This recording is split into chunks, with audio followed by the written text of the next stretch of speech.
I hope you're all having a good day.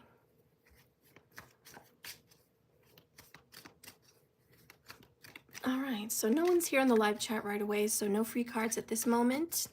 But let's go ahead and get into the reading. I'm going to do a you versus them in regards to each other. So what is your energy in regards to them, and what is their energy in regards to you? And then how you're feeling about this person and how they're feeling about you. And then kind of what's going to happen between you guys. Hi, Hummingbird Balance. Hi, B and J and M. Hey, Moon Angel. Hey, girl. What's up? Moon Angel, here's a card for you. Bottled up emotions, the Sun, Knight of Swords. Moon Angel, your person's ready to come out and talk. Again, bring up emotions, bring up how they feel, ready to let loose and really talk. Looks like they're going to be talking to you, Moon Angel. Thank you for subscribing to my YouTube and with your little badge. Appreciate you.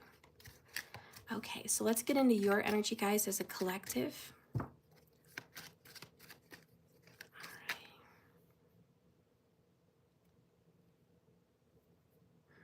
Should I do feminine and masculine? Are most of you guys feminines on here? Probably. It's so happening. I will see him today. Oh, girl. Ooh, he's opening up. That Mercury retrograde doing good things for you. All right, let's see your energy towards your person. Collective energy, please. Divine feminine energy, please. Okay. And what is their energy towards you?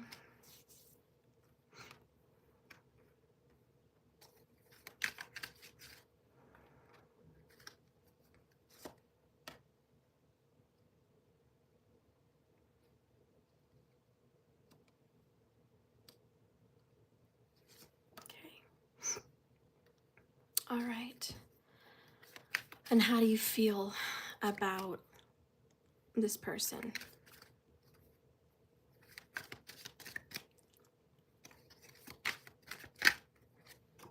Okay. And how do they feel about you?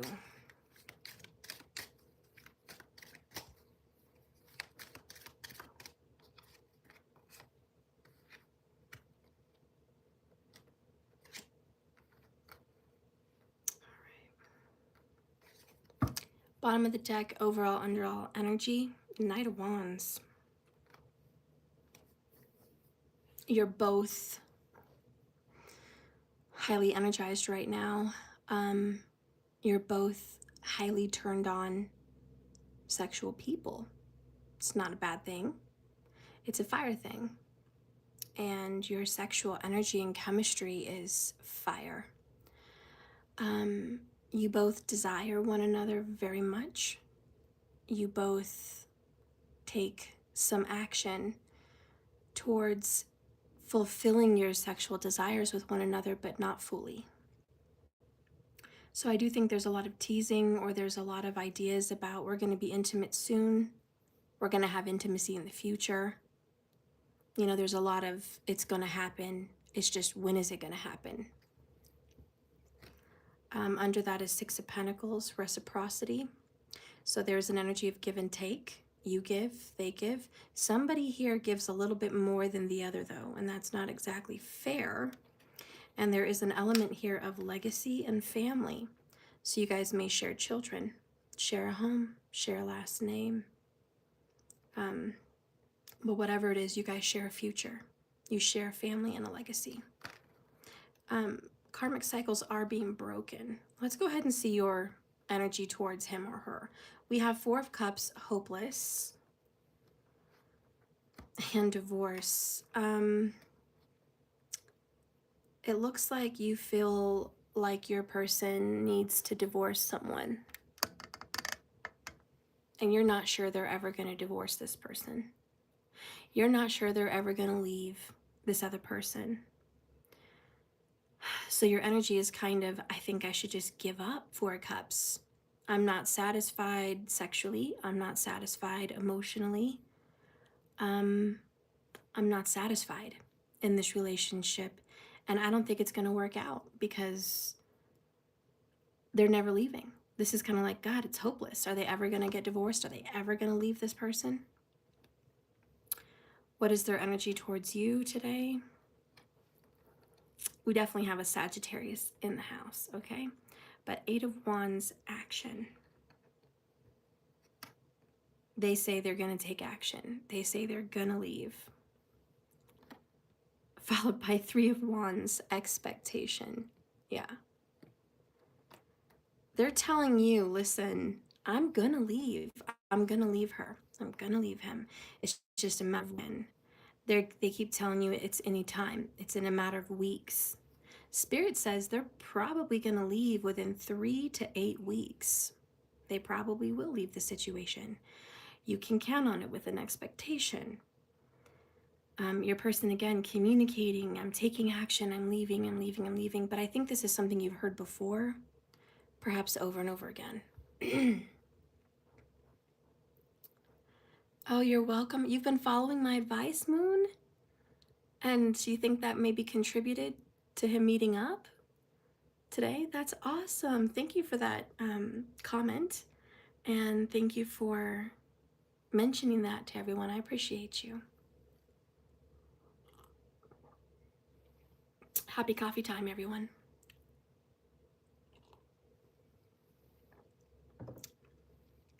How do you guys feel so far about this reading?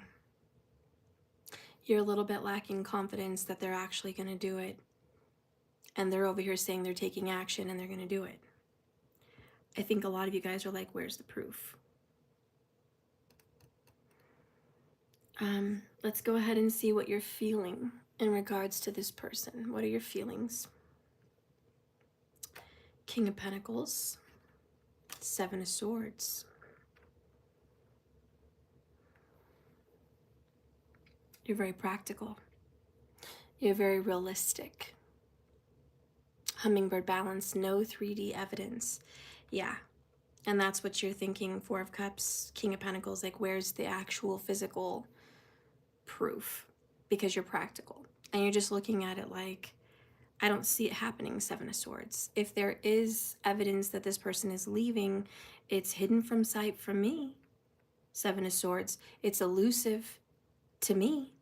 You feel like all realistic expectation of this happening has escaped. It's gone, thin air. It's just like,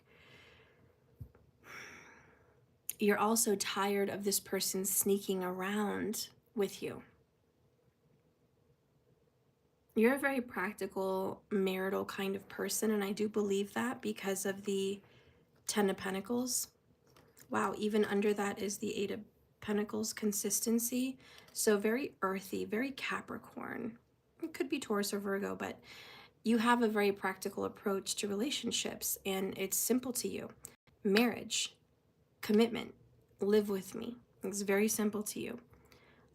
You want that in exchange for the sex and the passion and the romance. Again, you're not into sneaking around. So you also believe this person is flushing your relationship down the toilet because all they want to do, in your opinion, is just stick around in a situation they need to leave. So you're like, I'm ready to just flush this because I need to escape the sneakiness. I need to escape waiting around. And you need to escape what you would perceive as their BS. Is this Virgo Hermit down here? What is this? I keep seeing it. Oh, it's Queen of Cups. So there's a Cancerian here too. Okay, so you haven't quite let go of this person. I did see the Four of Pentacles. You feel like you need to let go of this person, but you don't. For whatever reason, you kind of hang on, hoping. Even though this isn't what you want.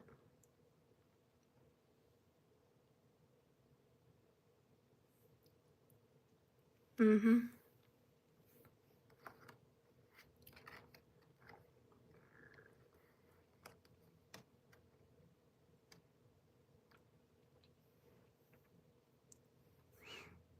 This person feels like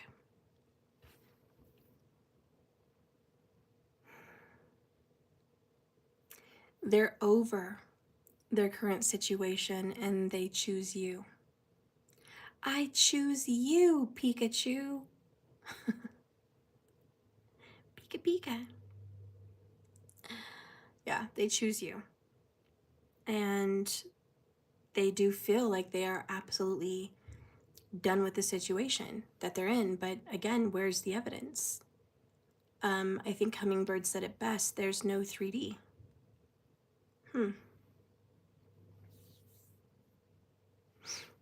What's going on in the 3D? What's going on in the 3D, please, for my viewers? What's going on in the 3D?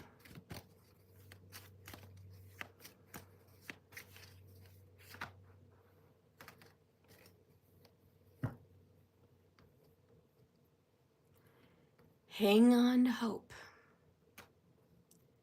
I'm waiting for the right time to be transparent with you.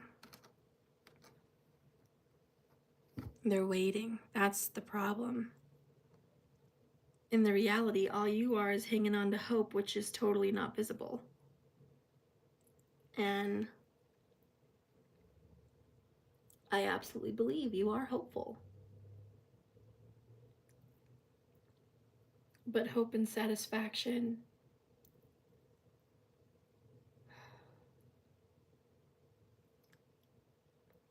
it's like oil and water.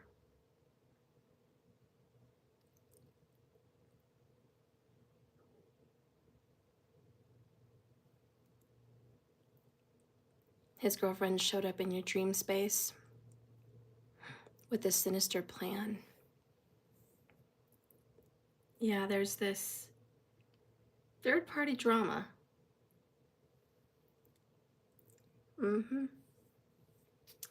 And following your heart is what's going on.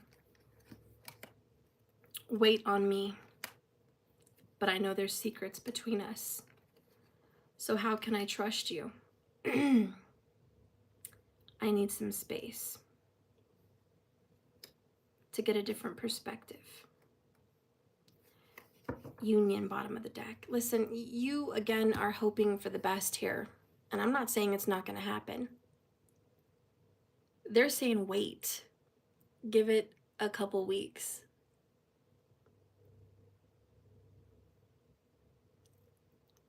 Spirit, listen. We're humans down here. We have a 3D perspective.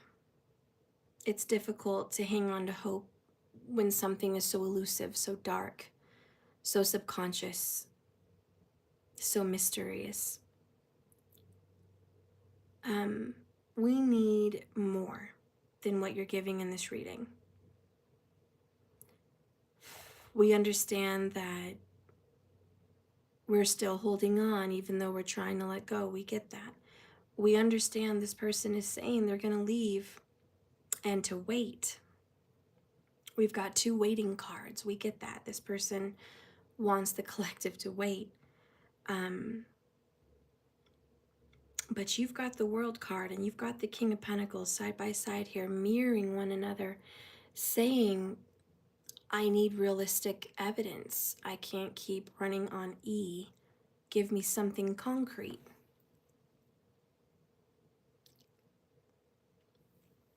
Spirit, my collective needs to know more details about what's going on.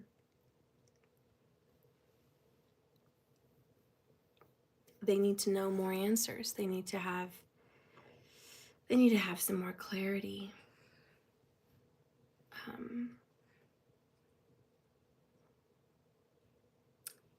What is going on in the 3D? All right, let's see, what am I gonna get?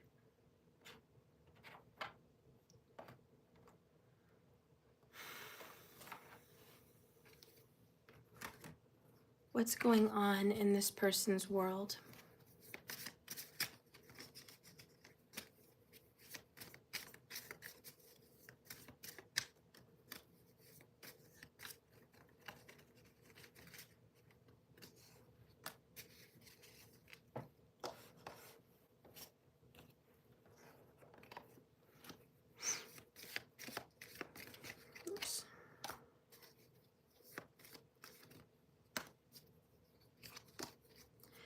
Bottom of the deck, we have refreshing. Your person is taking some time to revive themselves, revive their feelings for you. Oh, breaking up with the karmic, breaking karmic cycles. You've gotten this card 2 times now. Web of Lies. I can tell you one thing for sure. Your person created this other relationship off of lies, deceit, and deception. And whatever you thought, whoops, whatever you thought was dead and buried, over with, never to see the light of day, is being seen. I think refreshing is the refreshing truth. I think what's going on in your person's situation is there's an obvious revealing of secrets.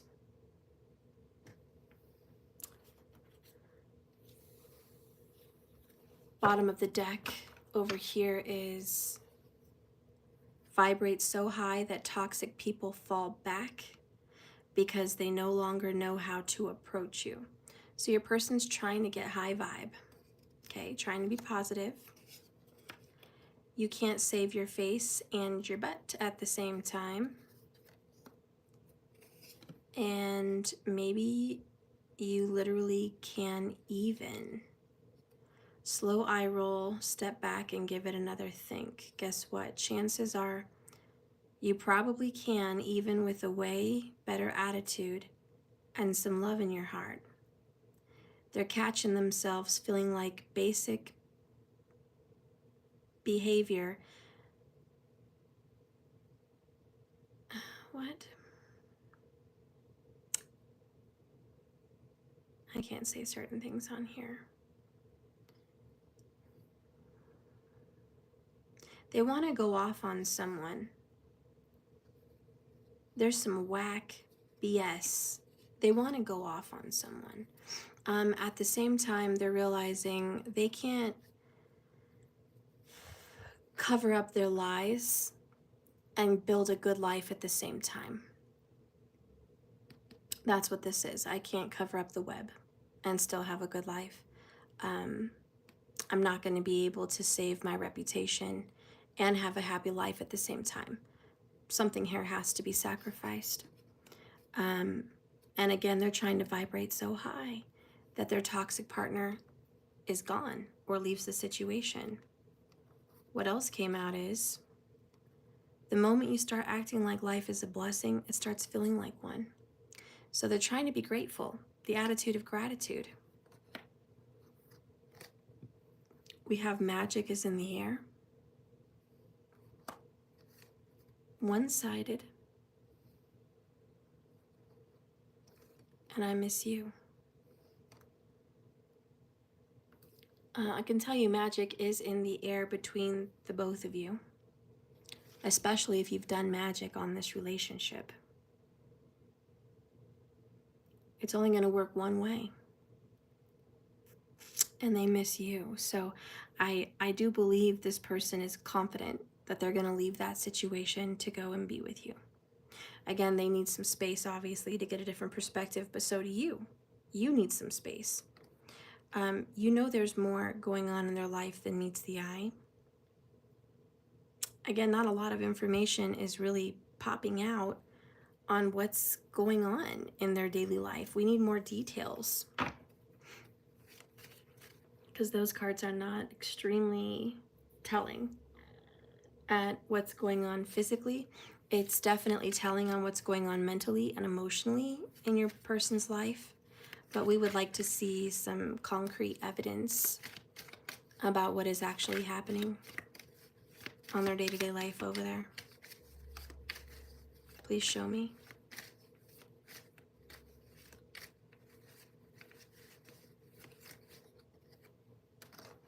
Okay.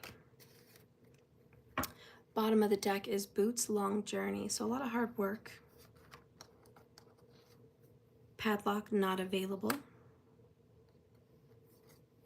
Chickens, being in the moment. Coffee, good motivation.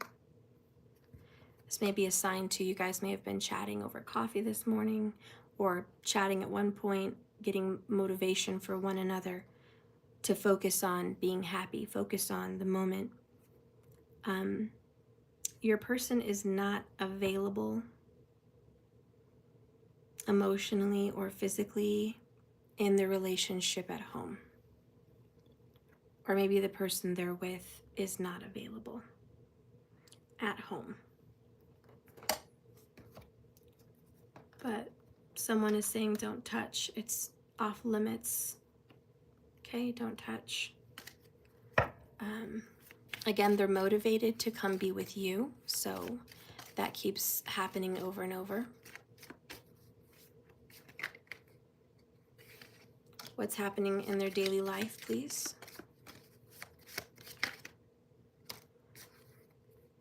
They're drowning in despair for you.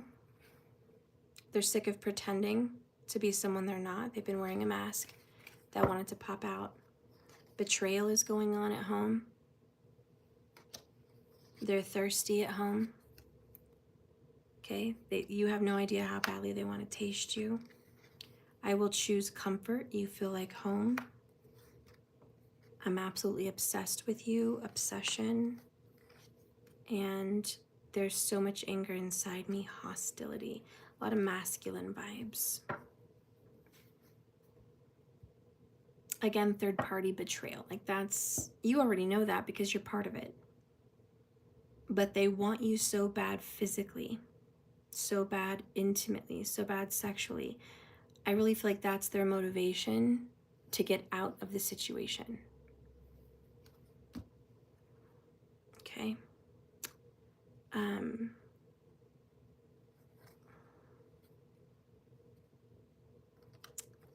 Let's see what's going on more with you in your situation. What's happening at home?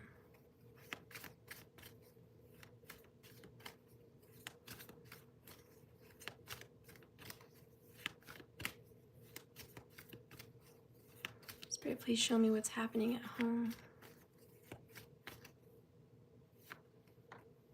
Justice.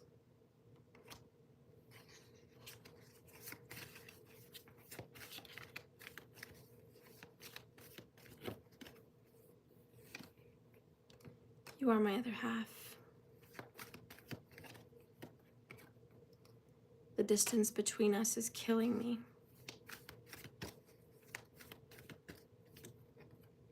Narcissist energy. Again, you hate this. This is the main thing. You might be taking a trip, taking a train, wanting to pull away, but you hate this. Libra energy's here. You're my other half, and then you've got Justice card and Narcissus energy. You're looking out for yourself right now. You're feeling like you have to be selfish. That is your illumination. Night and day, eternal love. God, you have a lot of hope. Again, you love this person, but again, it's just, when you think about it realistically, you just feel like you have to pull away. I just don't think you believe anymore. I think that's why hope keeps coming up. Hope, hope, have hope. You know, and you're just like, I don't know about all that. I don't know about hope, guys. I don't know about hope. Tell me more.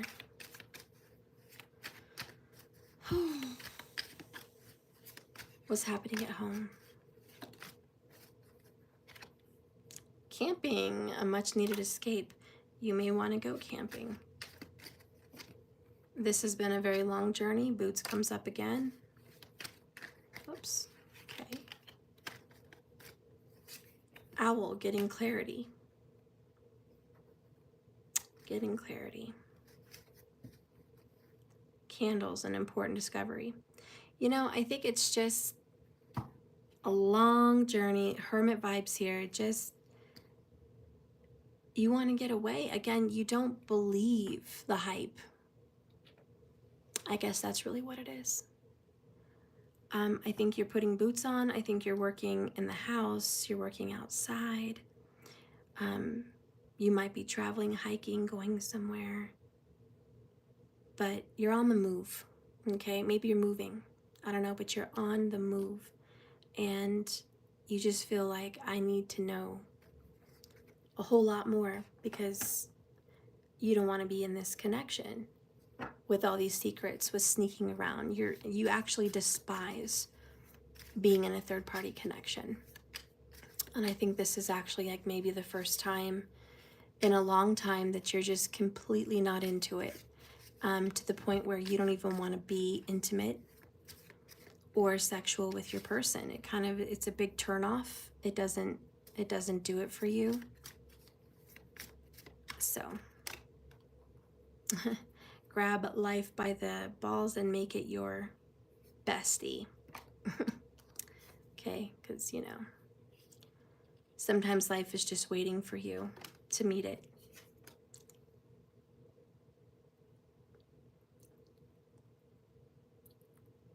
I think during conversation over coffee or whatever in the morning, you guys talked about the BA double hockey sticks. I think you guys talked about being held up. I think you guys spoke about, I haven't released in a long time. I think you guys talked about, I want it so badly. And it got your person really worked up, where he or she is like, I'm coming. I'm no pun intended, but I'm coming towards you. Like, I'm on the way. Like, I am getting out of the situation. And you're just like, prove it. Prove it. Show me some evidence this time. Show me. You're in the vibe of be the change you wish you could see up in this bee. You want change. And you're calling BS on your BS and on their BS, but you're calling out BS. Worrying is a negative prayer. So you are in a little bit of a negative mind space, just saying. But again, I think it's because you're very King of Pentacles. You're very practical and realistic at this time. And that's okay. That's just that's your mojo right now. Your person is being very, fantasy. Magician. Manipulating, painting an illusion, selling you something that maybe is really not there, BSing you with the magician, definitely manipulation, in the world. And it's like, I'm going to give you the whole world and everything in it. And you're like, prove it. As of this point, you feel like it's all talk, no action. And they're like, oh, I'm going to give you action. And you're like, I've heard that before. Not impressed. Not impressed with the promises or the words.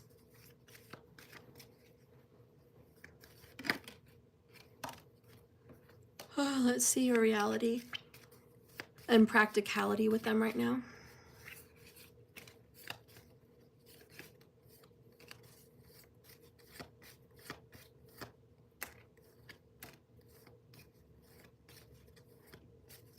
I don't know, bottom of the deck you have watching you. So you're watching them. You're keeping an eye on them. You might also be around your cats today. All right. But you're just like, listen, I see you. I see you. Genuine love. You do love this person a whole lot, obviously. Genuinely, you really love this person. They bring you great pleasure. Great pleasure. And you want sweet results. Why? Because you guys have amazing chemistry. You would love to have all of that. But again, you feel manipulated and maybe even a little bit used. Down here we have toxic. Trust comes up again. And third party. Yeah. You're like, listen, you want me to trust you while you're in a third party. It's as ridiculous as someone taking a picture of themselves in their queen bed or their king bed, in their master bedroom, in the bedroom of which they share with a third party. while they're telling you, I'm thinking about you, baby. I wish you were here. Or, oh, what I wouldn't do to you. And you're just like, I'm tired of this lame BS. Tired of the Seven of Swords. Tired of the third party. Tired of your promises. What does it mean for you anymore? You're like, it doesn't mean anything. Again, you're like, I see you. I see you in your manipulation tactics. I see you in your BS. You want me to believe that you're actually going to get out of it. What are you still doing in their bedroom? Why are you guys still sleeping together? Why is your connection still apparently so okay, so good, that you're sleeping in the same bed? Yet you're leaving this person? Yet you can't stop fighting, yet it's so toxic at home? Yet you need me sexually because you're not getting anything? Yeah. Okay. And I think, again, that's just mind-blowing for you.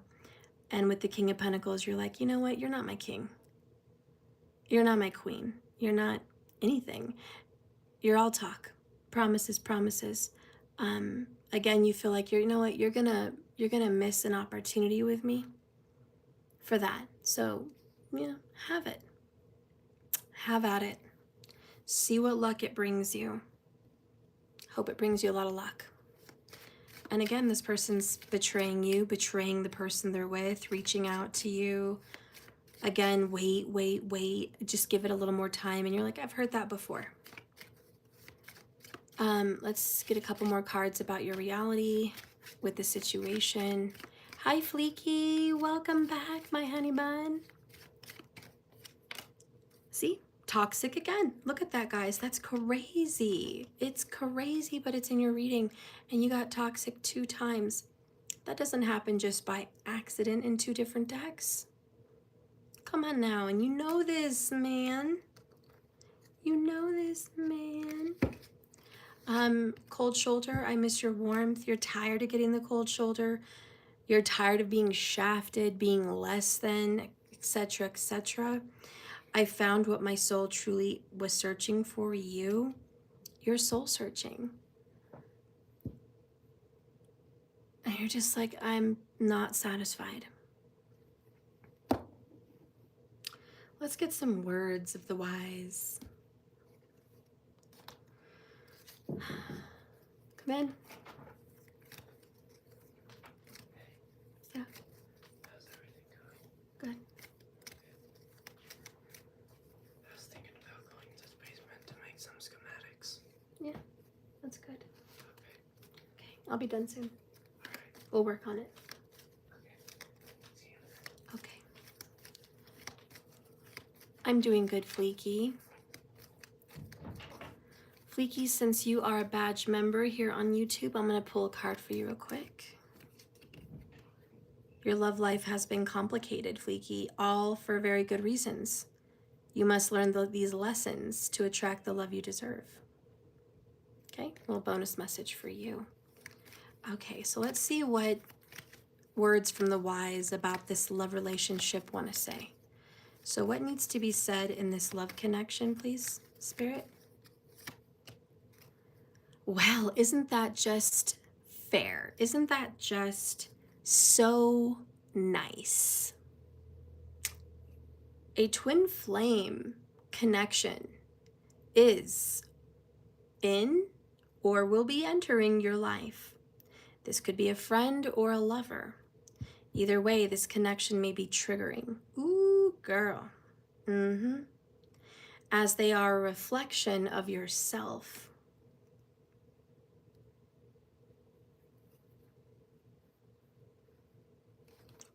Sorry, guys.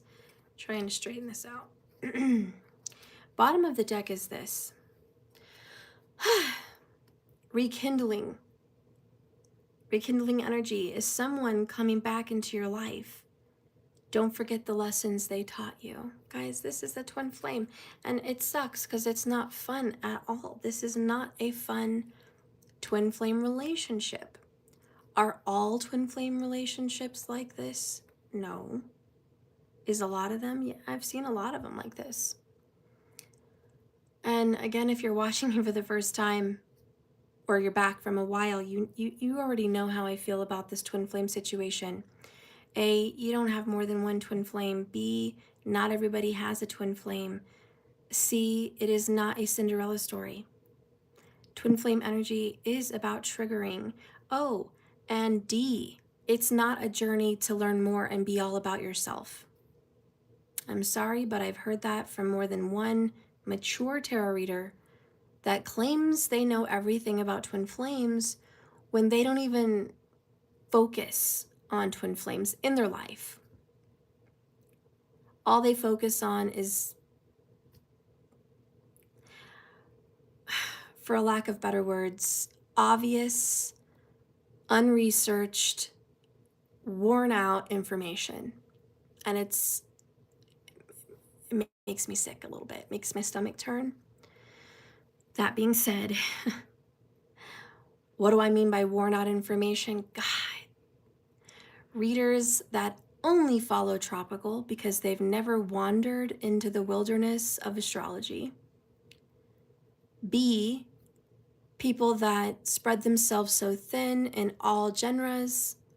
They do a little bit of everything. They focus on a little here, a little there, a little here, a little there in readings.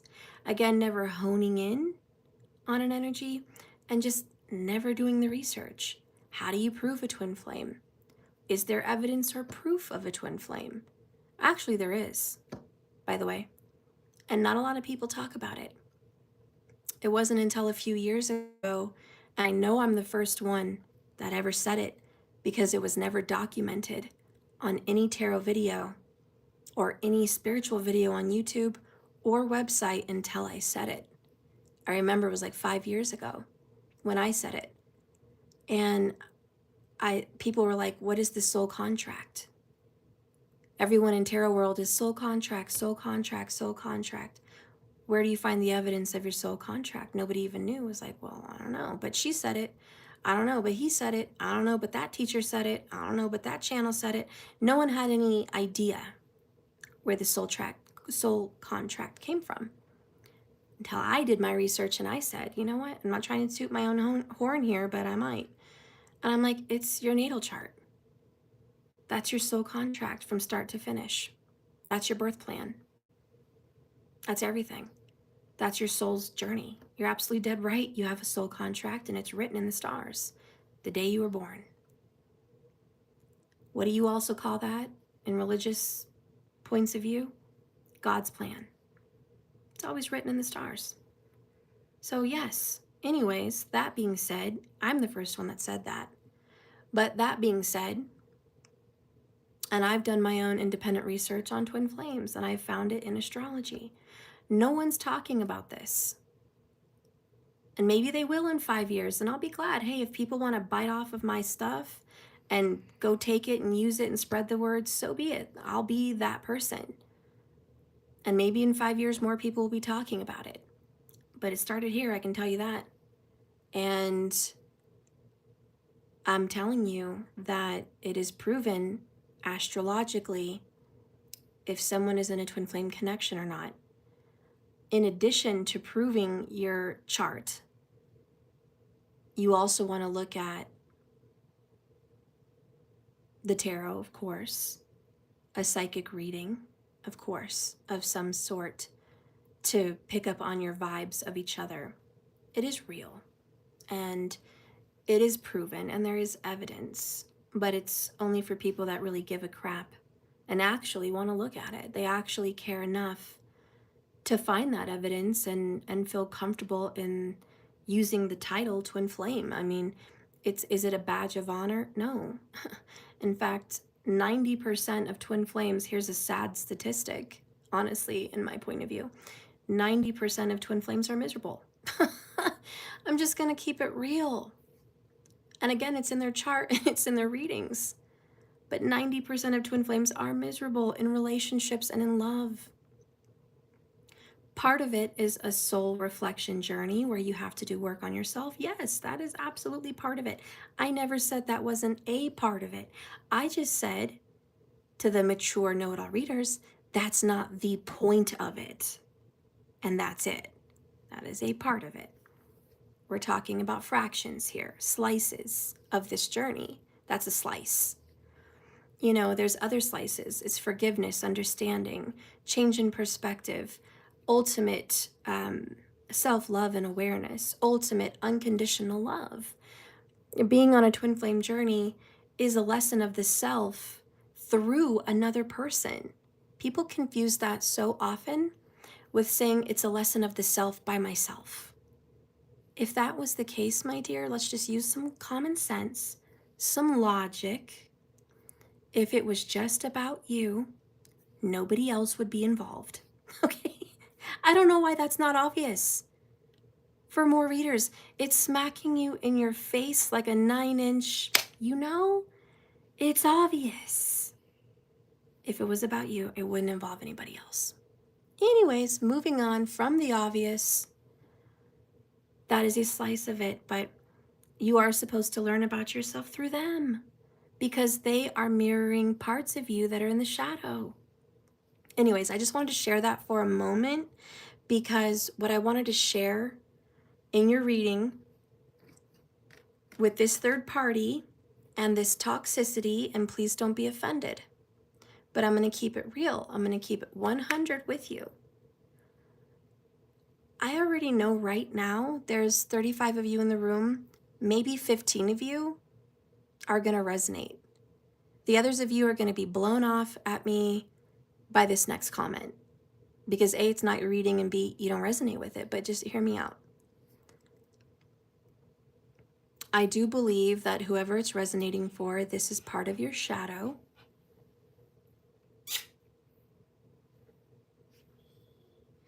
Hi, Nugget.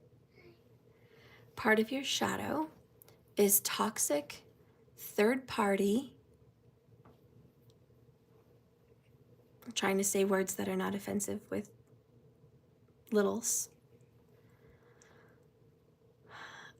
You're attracted to drama, and you may even be turned on by sneakiness. I'm not going to go into depth with it, but let's leave that there. For whoever this is resonating for, there is definitely a shadow element of toxicity. You are attracted to the bad guy. I'm a bad guy. You know what I'm saying? Y'all know the TikTok. But this is a shadow element. And a lot of people don't like to admit it. No, heavens forbid, it's not me. I'm love and light. I am pure. I am an angel with the angel wings, and I am floating through this universe spotless. And I'm pure, pure at heart, and I want nothing but pure love and respect and beautiful soul connections, completely spotless. You know, so many people want to play this game, and they can play that game. However, they can't play it with psychics, but they can play the game, okay? Let's let them play the game. But for who this is resonating for, you like a bad guy, all right? It is what it is. And you're gonna have to tackle that shadow element. I'm not praising the shadow. I'm not like, yes, let's be all dark. Let's be all toxic and all shadow. That's the truth. That's the good stuff. You know, there's some good stuff there, but I'm not over here like cheerleading, like, yeah, screw the light. Let's be dark. I'm not doing that. Don't get offended. Don't get your panties all twisted. Pop out that wedgie, okay? Real quick. Listen to me for a second, please. Please. I'm just saying, of course, there needs to be a balance. But the obvious fact here is you're attracting this person and the drama. Uh-oh. Yeah, I said it. You're attracting this person and the third-party drama. I say this out of love and truth. Why? Because now you can fix it. Ooh, light bulb. Hallelujah moment. What? I can fix it? Yes, you can fix it. You can absolutely fix it. It's okay to be attracted to the bad guy in a healthy way, but you might be suffering from some trauma. You might be suffering from childhood abuse. You may very well be suffering from trauma of being cheated on very many times. You may be suffering from past life issues that are not resolved. Some of you guys, and it happens to a lot of Mongolic people. Mongolic, by the way, if you're watching me, and I know for the people that speak Hindu, you guys say Mongol. Okay, a lot of you say Mongol, which is just Mars.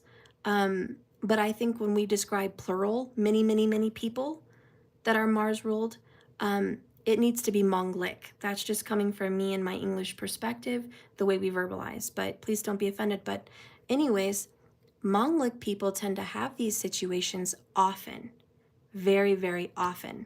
So sometimes it's already in your chart. Like it's in your natal chart, it's in your blood. You're going to have to experience these things. And for those of you that are like, what are you talking about, Stephanie? Way over my head, you've lost me. I don't know what's going on. Mongolic, like what is that? A lot of you guys already know because you've been following me for years. But for some new people, hear me out. A Mongolic person is someone that has Mars in the 12th house, the first house, maybe even the second house, the fourth house, the seventh house, and the eighth. If you have Mars in one of those placements, you will feel the effects of being Mars driven intimately. Why? Why intimately? Why does that have to do anything with SMEX? Why does that have anything to do with it? Because Mars in your natal chart represents desire, drive, passion, war and conquer, wanting to achieve, which, by the way, also is climax. And it's masculine driven, obviously, Mars, but it's very pleasurable. So Mars seeks pleasure. Sometimes Mars wants pleasure in carnage. Sometimes Mars wants pleasure in domination. Sometimes Mars wants pleasure in conquering many partners. Sometimes Mars wants pleasure in long hours of pleasure. Sometimes Mars wants pleasure in owning real estate and property. But nonetheless, Mars is a soldier. And he's very strong, and he's very attractive, and he's very driven. So he picks up a very heavy sword and he seeks it out. Without Mars, you wouldn't have any determination to finish that project, to complete your organization plans, to write that book, to own that house, to go for it in a relationship. Without Mars, you'd be a lifeless, dull blah, if that's even a thing. So let's not hate on Mars here. But because Mars is so much of all of those things,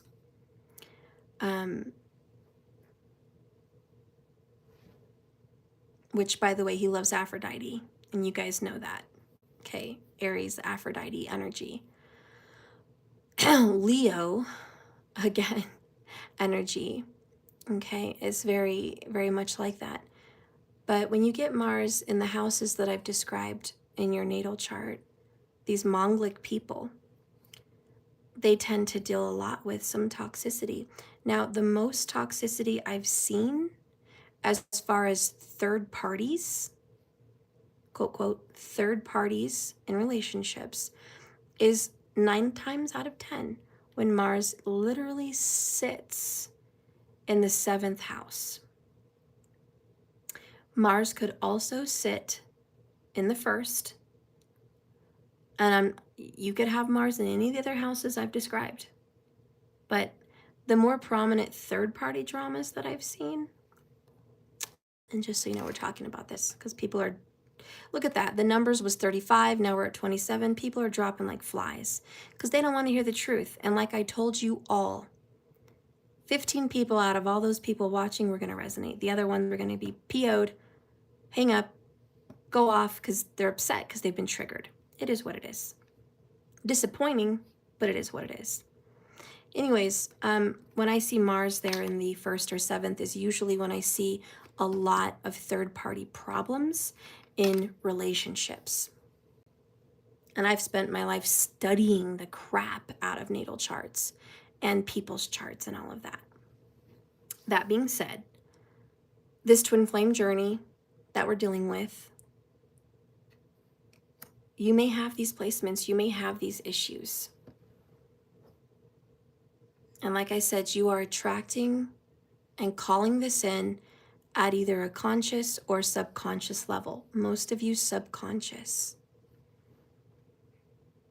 So before we start flipping the script, Page of Pentacles, King of Pentacles people, before we start flipping the script, calling people out, calling them toxic, untrustworthy, I can't do this anymore. This card is telling us this one thing. It's very important. What is your shadow telling you, and what's going on in your shadow? You have toxic 2 times on your end, not theirs, on yours. You're attracting this to you. And like I said, you're either off the hook because it's not on purpose, or you're on the hook because it is. But either way, for the person that it's resonating for, we're on the hook. And like I said, now you have the power to change it. And that's really what this twin flame triggering third-party connection is all about. Not very fun. I agree. It is not very fun. It doesn't feel very good. But that's part of your journey. Buckle up, Buttercup. Saddle up. Let's ride. Let's deal with this. It's not going to serve you to run away and hide. It's not going to serve you to hang up on my video, be upset, unsubscribe, dislike, oh, this isn't my video. Stop freaking out like a little baby. Grow up. Take the truth like a grown-ass person, please. Oh, and I did it. Dang it. I did it. Oh, well. Anyways, take it. Take it like a grown person, okay? So, because I'm here to help you. I'm not here to just do cards and tell you sweet stories and give you fairy tales and give you a sweet little message for the day. I am not that reader. I am not that reader. I'm the reader that's here to help you rekindle your relationship if you want to, or leave it if you want to. I'm here to give you the facts. And it's up to you what you want to do with the facts. That's all I'm here for. But you should listen, because you started out this video listening. Don't get triggered and pull off like a baby. Buckle up. Listen to the message. Learn from the message. Grow from the message. That's all I'm asking. Anyways, so you are attracting this, okay? And now you can deal with it. Let's go ahead and reveal what we need to deal with this and how. We're going to use the Kali because she's all about destruction. She's all about taking things out, dealing with the difficult, handling it. So let's see what the Kali Oracle is on this connection and how you're going to conquer your subconscious or conscious attracting of this third-party BS that is clearly not serving you. Okay. We're going to take this one. Bottom of the deck, Dakshina, we like her. Okay. We have Chinnamasta. We've heard that before, but let's read it anyways. Number 20. Also, if you're watching still, yay for you. You've got some big ones, bigger than quail eggs. Thank you for watching and staying. Oh, look, 2222. Magical number as I say thank you. You're strong. You're going to get through this. Okay? And we've got more to share with Twin Flames, but you're strong. So this is what you need to do to drop your subconscious attraction of the toxicity. Sacred severance is her radical grace. She is your soul's power, honey, to shed and survive. To outgrow, oh yes, and evolve. When the soul needs to separate itself from that which it once relied on, be it a view of yourself or the world, or group or belief system that cannot support the truths of your real identity in your heart, she is the capacity. She is your sovereignty, your worthiness, your courage required to liberate yourself from these subconscious toxicities. Systems of oppression, and this is a system. It is a subconscious system, either in your chart or in your knowing, that says, I have to deal with third parties. I'm always involved with sneakiness. I'm always involved with secrets, darkness, sneakiness, and elusiveness. And you're always thinking, I'm going to be with someone that's separated from me. I'm going to be with someone that's at a distance from me. I'm going to be with someone that doesn't choose me. These are subconscious little nasty weeds. We're going to tear them the hell out of your mind. Anyways, this has been a system of oppression. So she's here to say, listen, conquer your mind and conquer your world. You have the power to sever your attachment from this way of thinking, even subconsciously, from the past, and focus on your inner regeneration and reorientation, healing into the path that's right for you and worthy for you. And for those of you that stuck around to hear that message, now we're at 21. Shame on that last person that hung up. That message is for you because you're one of the strong. Okay? Almost 10 people dropped out, guys. Actually, more than 10. More than 10 people dropped out of this video. They couldn't handle it. But you're still standing. And you know what? You're gonna find these people out there on the next reading, on the next video, and they're gonna be on a hamster wheel. They're gonna keep jumping from reader to reader, video to video every day, hoping they're gonna get a sugar-filled toxic pill that they can scarf down again to make it through another day. And you know what? They're gonna be in the same mess that they're in right now next year. And then next year, they're gonna be in the same mess right now 5 years from now, until one of those people decides, I'm gonna take the red pill. Until one of those people decides to wake up and illuminate themselves. So kudos to you for sticking around. Kudos to you for willing to hear that message about what you need to do about your life, about your subconscious, about what you're attracting, because you take responsibility, regardless of whose fault it is. Why? Because you're taking your power back. So I bow down to you, kings and queens of wands. I bow down to you, kings and queens of pentacles, that take the realistic approach, looking at scientific evidence, understanding the subconscious does rule our mind and our dreams, understanding the law of attraction and the law of assumption. Kudos to you guys for being there and being present with that truth. Okay? So anyways, despite the inherent violence in this image, which is her cutting her head off, yikes, but it's very tower. It's a very tower moment. This is a tower card, basically. So Chinnamasta is not dead. Blood is flowing from her, still connecting her. She's very much alive. No matter how you sever the challenges that you're encountering, no matter what you let go of, once you've identified your issue, your life will continue.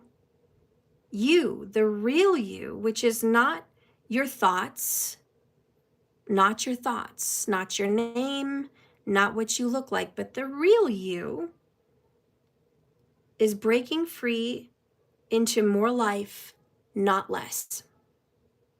Sometimes the old systems that we have, even by accident, have to fall for the new order to be established. things will never be the same because your real self is powerful enough to shed the false layers of BS and radiate your inner beauty with wisdom more freely. Her partaking of blood symbolizes the capacity to be nourished and fed by challenge and change rather than devastated or destroyed by the truth, basically. It is a reassurance that at a deeper level, you are gaining something from your own chaos and the mess of the situation. And as you continue to move through this process, you're going to change and you're going to outgrow and you're going to gain energy for something better and new, self-nourishing this time. Chinnamasta shows you that Chinnamasta shows you that the transformation that's going to happen here between you both, these twin flames, is not about changing them, but changing you. Ooh, that was fire. It's about tackling your points of view, your fixed identity, your attachments to power and status and results. Hello. Change your world, change yourself, right? That's what we know. That's what we know. That's why you're on a twin flame journey. That's why you're still here watching this video. That's why you're my follower. That's why you're a baddie. Do you understand? Honey, not everyone follows me. I have actually surprisingly very minimal followers. Part of that is my sati sati, which is kicking me in the rear end. But the other one is I'm too darn honest. People hate that. Like, I know, whatever. And I'm trying to conquer that belief. But I know I've triggered a lot of people because I've gotten their comments. They're like, they freak out. And I'm like, that's okay. That's okay. If I did nothing with my life and just shut my mouth like a good girl, and I just sat here on YouTube like a good girl, and I just showed my boobs and my pretty makeup face like a good girl, and I just wrote you sugary sweet messages like a good girl, I'd probably have 500,000 followers. Isn't that the irony of it? If I was just fake like birthday cake with a cherry on top, I would have so many followers. I would. I know I would. I could just show it off. Give sugars out to everyone. Lollipops, sugary sweet messages, sweet results. I'd be right there with the best of them, delivering general messages. You're going to get money. You're going to get prosperity. You're going to get abundance. Oh, you're going to get a new lover. Ooh, let's talk about new love. Damn. Can I just say one thing? As often as readers talk about new lovers on channels, GD, they must be they're like fertilizing the planet. Are we sprinklers out here? What is going on? Oh my gosh. If every year you went to the new lover, honey, I guess I can't hate about your list, but that's quite the long list of relationships, to say the least. Do you really believe that? Do you really believe every reading you're watching, every year, there's a new lover? And I just want you to take a moment, just sit down with me like my friend. Let's be real. Let's talk seriously. Can I pick your brain for one moment? Just one. Do you really believe that all the humans on this planet that are watching these tarot readings and they're having problems in their relationships, they're really, truly going to go to the next new lover in 60 days? Do you really believe these people that are not dealing with themselves, the law of assumption, the law of attraction, their subconscious and their inner workings and their natal chart, they don't even know they're Vedic. Do you really think they're just going to keep jumping to the next one and all of a sudden grace and beauty and love is just going to be bestowed on them like the Ace of Cups? Oh, and that one's going to end, probably. And then next year, they're going to get a new one. They're going to have another new lover. Maybe next week, too. Who knows? Maybe that one was just a fling. It was just a little flyby moment. Last week, it was their true love. This week, it's their karmic. Next week, they're going to meet their next real love. I mean, let's just pick our brains for a moment, because that's what's going on in tarot world. And by the way, I should have patented it, but I started the word karmicville. That's my word. I already know it. I started that word years ago, and now everyone's using it. And that's okay. They can bite off my stuff. I don't care, as long as the truth is getting out there. But this, my friends, this is why I have so little followers. This right here is why I have so little followers, because I'm just talking. You can buy that. You can buy that storybook. Buy it all day long. But when you're tired and you're thirsty for truth, come to me. Go ahead, go out there, go fish at all the tarot readers and all their sweet stories. Go fishing for all the new loves that are coming in. Go fishing for all the prosperity and abundance that's coming in that next reading. I'm gonna tell you, 80% of the readers on YouTube are fake. They're not communicating with spirit. They're communicating with the dollars in your wallet. That's just facts. You know this. I know you know this. But when you're done fishing for the BS and you really are thirsty for some real truth and you want to work on things and you want to deal with your soul contract, which is your natal chart, which is what I said years ago, come to me. Just come to me, because I'll either find you someone that can help you or I'll help you. But I'm not a BSer, okay? That is why I have so little followers. I'm not a BSer. I guess I'm not meant for everybody. I'm not everyone's cup of tea.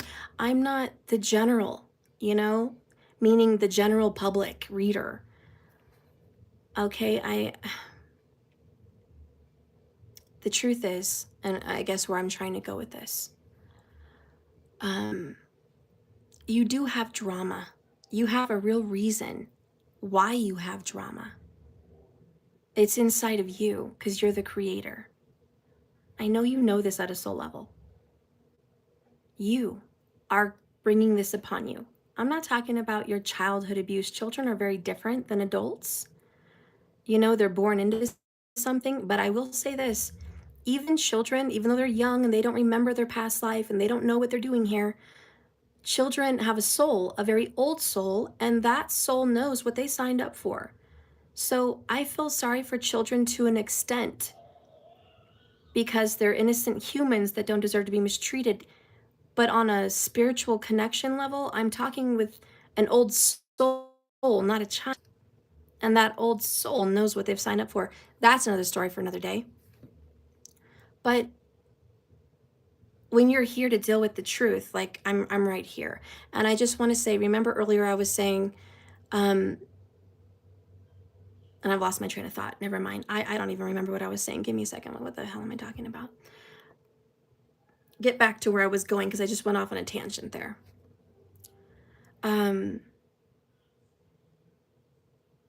Okay, I'm back on track. These people that are dealing with that, they don't want to deal with the truth, okay? You want to deal with why you're attracting this problem. And once you tackle it, you're not going to have to deal with it anymore. That's just the truth. So you don't need to hear those sugary messages. I mean, if you do, then go ahead. Be a diabetic for all I care. Go out there and suck up all the sugar. But when you want to get healthy, when you want to stop creating third-party dilemmas for yourself, let me know. Because this reading with Chinnamasta is like, it starts within you. Your mind, your subconscious, your belief systems need to come down. I am not giving this person excuses for doing what they've done to you. I'm not saying, oh, you deserved it. I'm not even saying that. I'm just saying you are responsible as an adult now, fully a responsible adult that is not only grown, but awake. And you know there is truth to the law of attraction, the law of assumption, and the subconscious, and the power of I am. You already know this.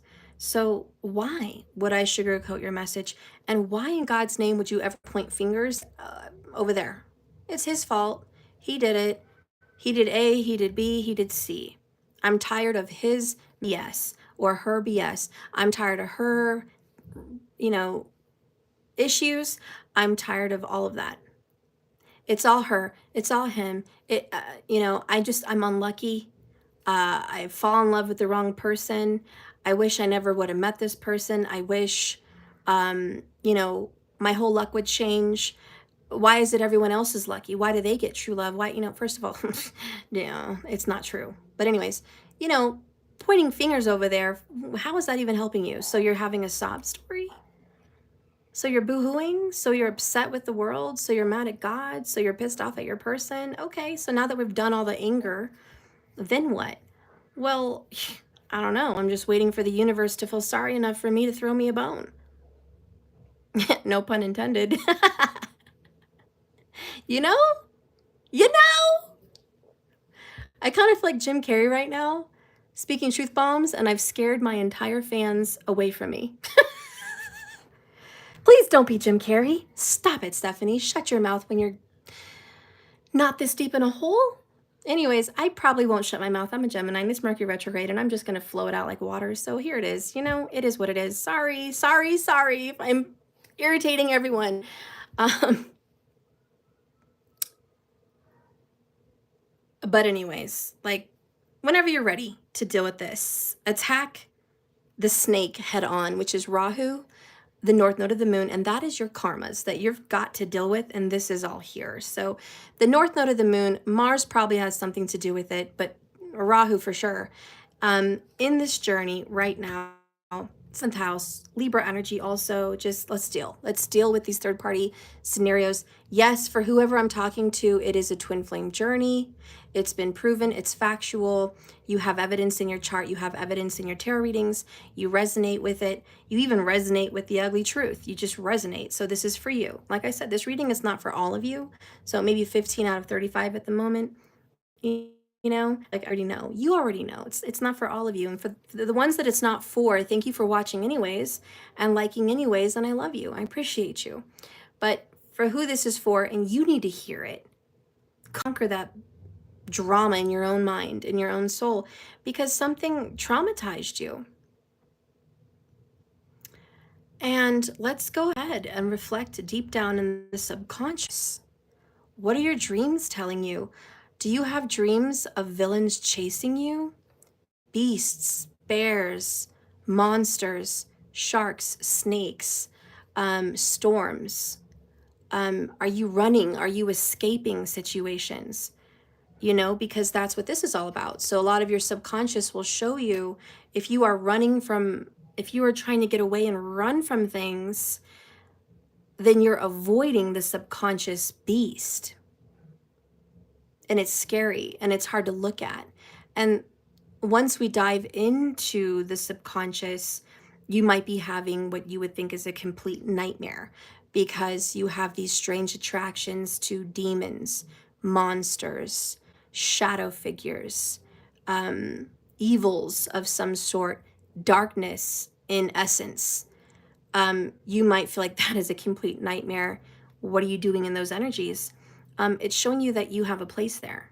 Something is going on there. We need to pay attention to that darkness because your soul has dove very deep into the deep waters of toxicity for some reason.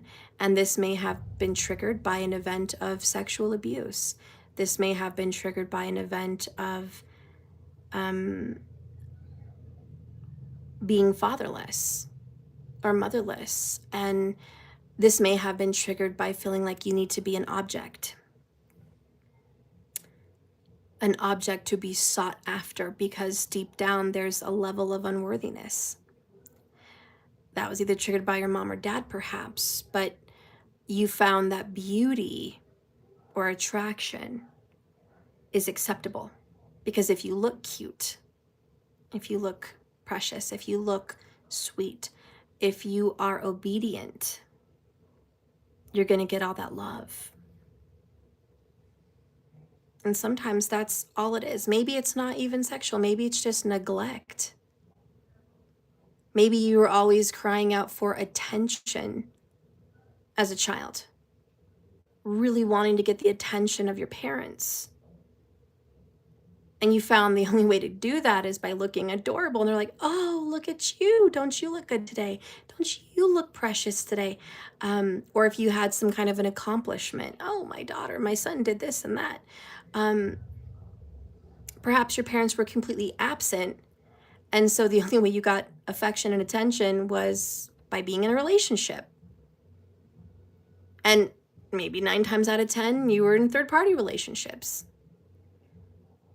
Why? Because subconsciously you always felt, I wasn't worth their time. I wasn't worth their attention. I wasn't important enough in their lives. So I must just not be important enough. I didn't do enough with my schoolwork or my childhood life to earn the seat of praise or focus, or I wasn't good enough like the golden child. You know, so there's this deep-rooted failure that you did not stack up. You just didn't stack up to the level of expectation. And even if you've buried it, it's been 30 years, doesn't bother you anymore. You're a happy, free, fun human being, and you're just out there, woo, yeah, life is awesome. Let me repeat, I'm not talking about your conscious, I'm talking about your subconscious, which did not grow up. Okay, it didn't grow up with you. It just stayed there. It is what it is. Your subconscious buries your secrets. Your subconscious buries your fears, your feelings, and the things that are not expressed. Yeah, that's what it is. And so when you have these toxic situations, and not everybody's reading is going to be toxic, but this one is. When you have toxicity in your reading, it's like, why? Why am I attracting this? Why is this coming to me? What's going on? Well, you're going to have to deal, like Chinnamasta said, with your own beliefs, your own thoughts, your own ideas, be it subconscious, and you're going to have to sever yourself from them. That means Mercury retrograde, going back, healing the inner child, healing the inner teenager. I saw a TikTok recently and it was really cool. And I think she was your crappy childhood fairy. Or maybe it was a different one, I don't remember. But it showed an image of, you know, how we all see that heal your inner child, be creative, paint, play with toys, blah, blah, blah, you know, all the inner child stuff. Get therapy, talk about your inner baby, your inner child. Okay, so once we move on from healing the inner child, then what's next? Ooh, and that's when it gets good. Oh yeah, heal the inner teenager. And then that part in the video was like, she heard, it was a girl, you know, so she heard a girl screaming bloody murder in anger. Because the teenager is usually very angry. Confused and angry and hormonal. That's just the teenager.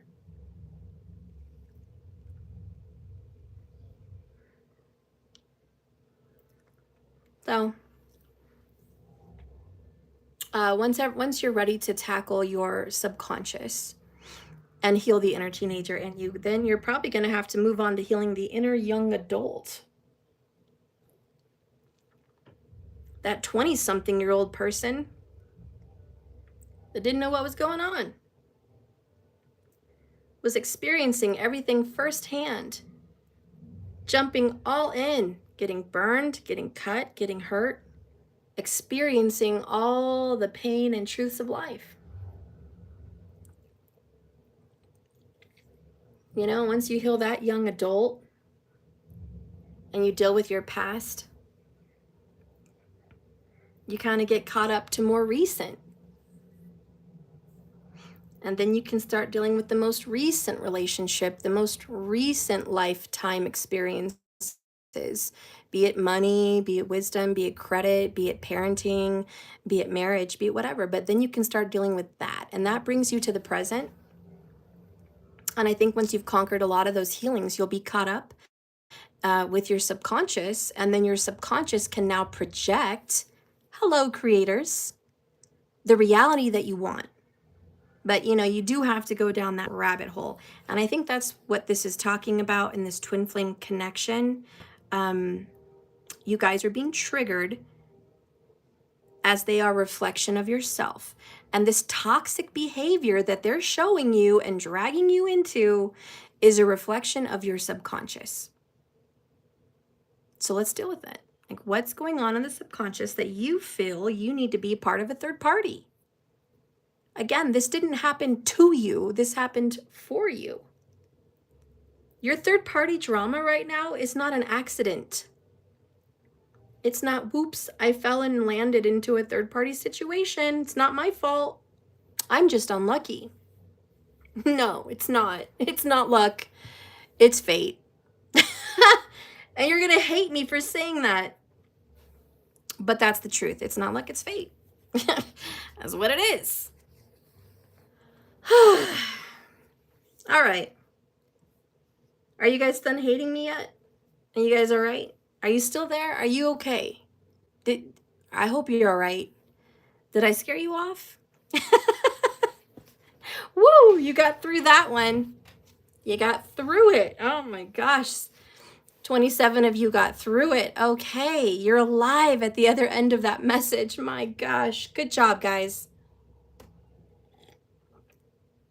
Cheers, mates. Good job.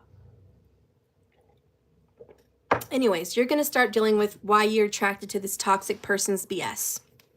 I know you're on it like white on rice. What's going on with this person that they feel, because they're attracting their own drama, what's going on with your man or your woman that feels they need to be having more than one? This is going to be the fun part. Oh, I'm excited. Okay, first of all, I want to grab a DM message from them, just like their little voice box. Let's activate their voice box and see what's up. Okay, well, we're going to take everything that fell. Bottom of the deck, your man or your woman, okay? DM. Oh, it's backwards. Aha. Aha. Aha. They're healing their inner child too. Oh, shocker. Luke, can you tell me what we have here? Yes, Cindy, we have someone else that is healing their inner child. Looks like mom and dad issues are all around an issue for everyone. Is that a surprise? Why, yes. What do you have for me, Joan? Well, I'm healing from my mom and dad issues. I have painful past issues and family disputes. It seems like it's still following me into my future. Joan, quite frankly, I don't know how it came up in such a manner. I never asked for this. It's okay, Joan. It happens to everybody. Anyways, your person is dealing with their childhood drama just as much as you are, okay? So they are attracting this because of that. Also, bottom line, bottom of the deck, overall, they have mommy-daddy issues, okay? It is what it is. Maybe they saw their parents cheat, lie, divorce. Maybe someone died. Maybe they were raised by wolves. I don't know. But they've got the drama too, okay? So that being said, let's look into some of their voice box. First of all, they're seeking out support in family and friends. And they're stuck to their family and friends like glue, because these cards were stuck. Tower moments, they got to separate from their family and friends. They have a cruel dependency on other people. What do we have, Joan? Well, we have someone that is not capable of being independent. It looks like we have someone that has stepped into a codependent situation for reasons of which they cannot be alone, or they feel they will, well, maybe just not make it. They can't function on their own. They're not able. They're not able, okay? So sorry, we're doing a little newscasting thing here, but that's what's going on with your person. This is coming from them, not me, not you, not even spirit. This is coming from their truth box, okay? They know that they have a codependent situation they've got to get rid of. But the reason they keep calling all these people into their life is because they're not okay alone. Dare I say, abandonment issues.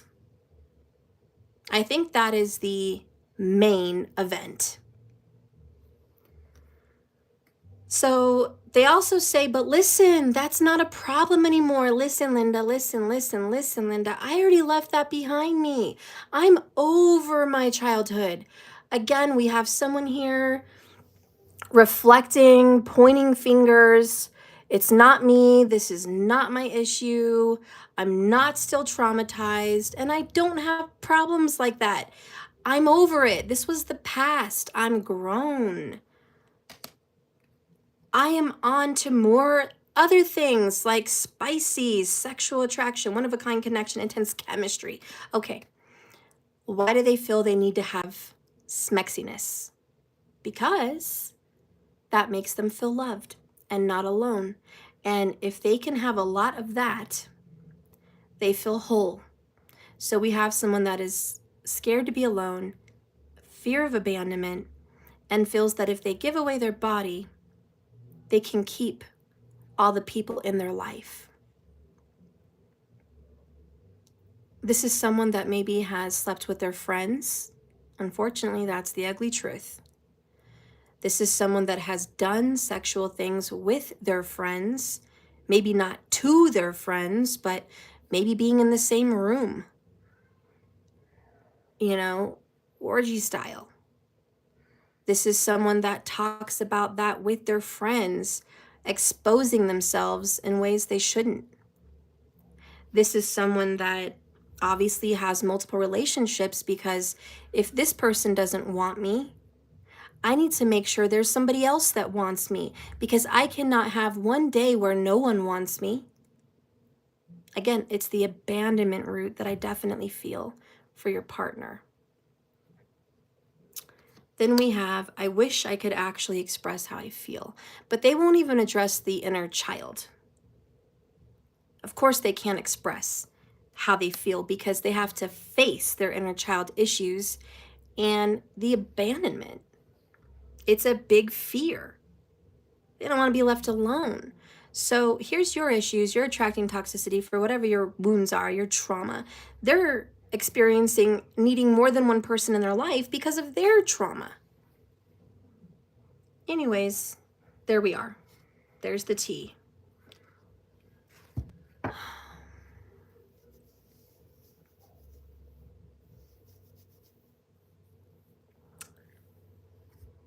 It's actually very sad.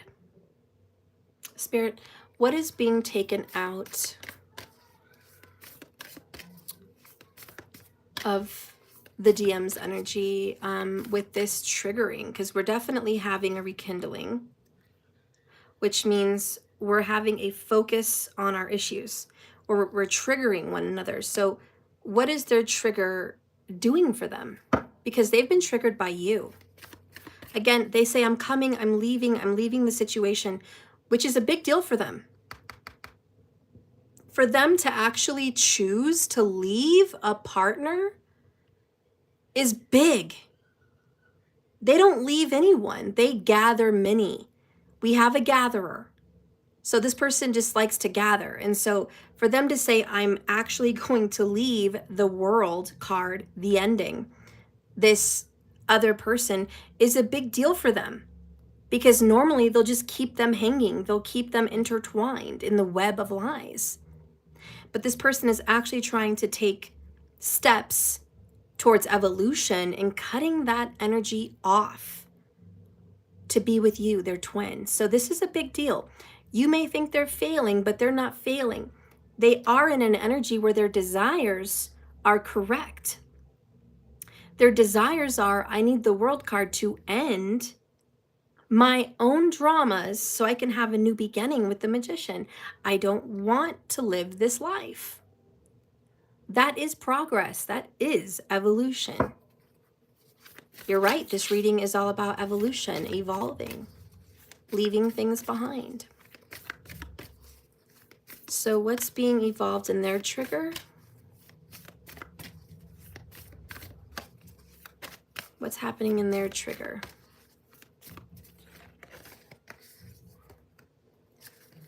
Matangi.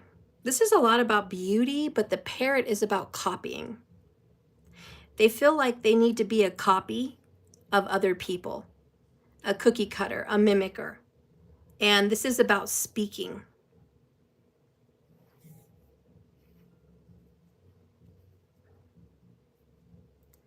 They need to stop agreeing to things they don't want to agree to.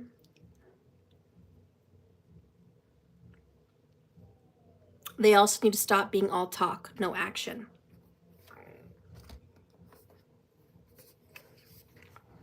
They're also dealing with being a multitasker. Notice all of her arms and hands. Multitasking. So they've got their hands on too many people, too many things all at once. Just saying.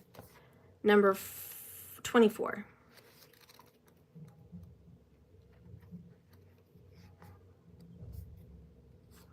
Okay. So DM energy is, she is tantric, the queen of outcasts. Did I say that correct? It sounded like I said cats, didn't it? Outcasts. There. She is the tantric queen of outcasts, unveiling hidden inner power to thrive outside conventional society. She holds the secret teachings of the power of the voice, speaking your truth, right? And the healing power of art and music. So I do think your person is a great singer. They probably have a beautiful voice. She is the divine feminine medicine for the lost, the alienated, and those that have been cast aside. If they have pulled this card in their reading, it means they may have been denied. Oh, this makes me really want to cry. They have been denied love and respect. Let's just stop there in that moment and have empathy, sympathy for your person that you've been so angry with, for your person that you're so dissatisfied with. They have a wound that reflects being denied love and respect.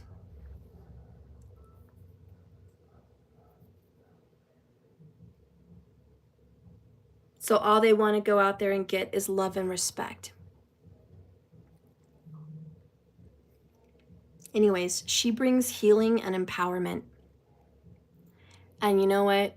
By God, I'm absolutely right with what I said with abandonment, because if they have suffered rejection and, you guessed it, abandonment, or been labeled as unworthy in any way,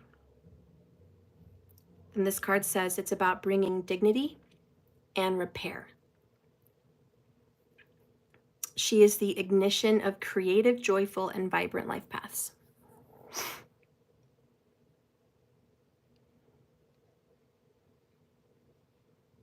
How is this person going to get respect?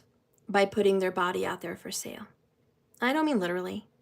I just mean they as a human are for sale because they're always putting themselves out there as available to this person, to that person, to that person, to that person. So many people can partake of them. See, and it's so funny because here we are pointing fingers thinking they're the enemy. They're the bad guy. Okay? They're the ones out there seeking all of this because they're selfish, because they're indulgent, because they're evil, because they're greedy, or whatever it is that you think. When if you actually do a healthy level of reflection, you see that person is not a bad guy. That person is someone who is very hurt and wounded and is for sale because they are scared to be alone and they are scared to not be loved and respected by others.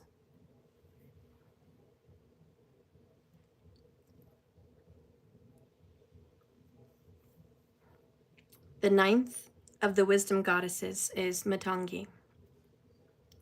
She's a wild goddess, sparking green in color, with a green parrot as her symbol. She dwells outside the confines of polite society. She eats stale food and is a symbol of power in the realm that has been discarded and rejected. She deals with things that others do not recognize as having value.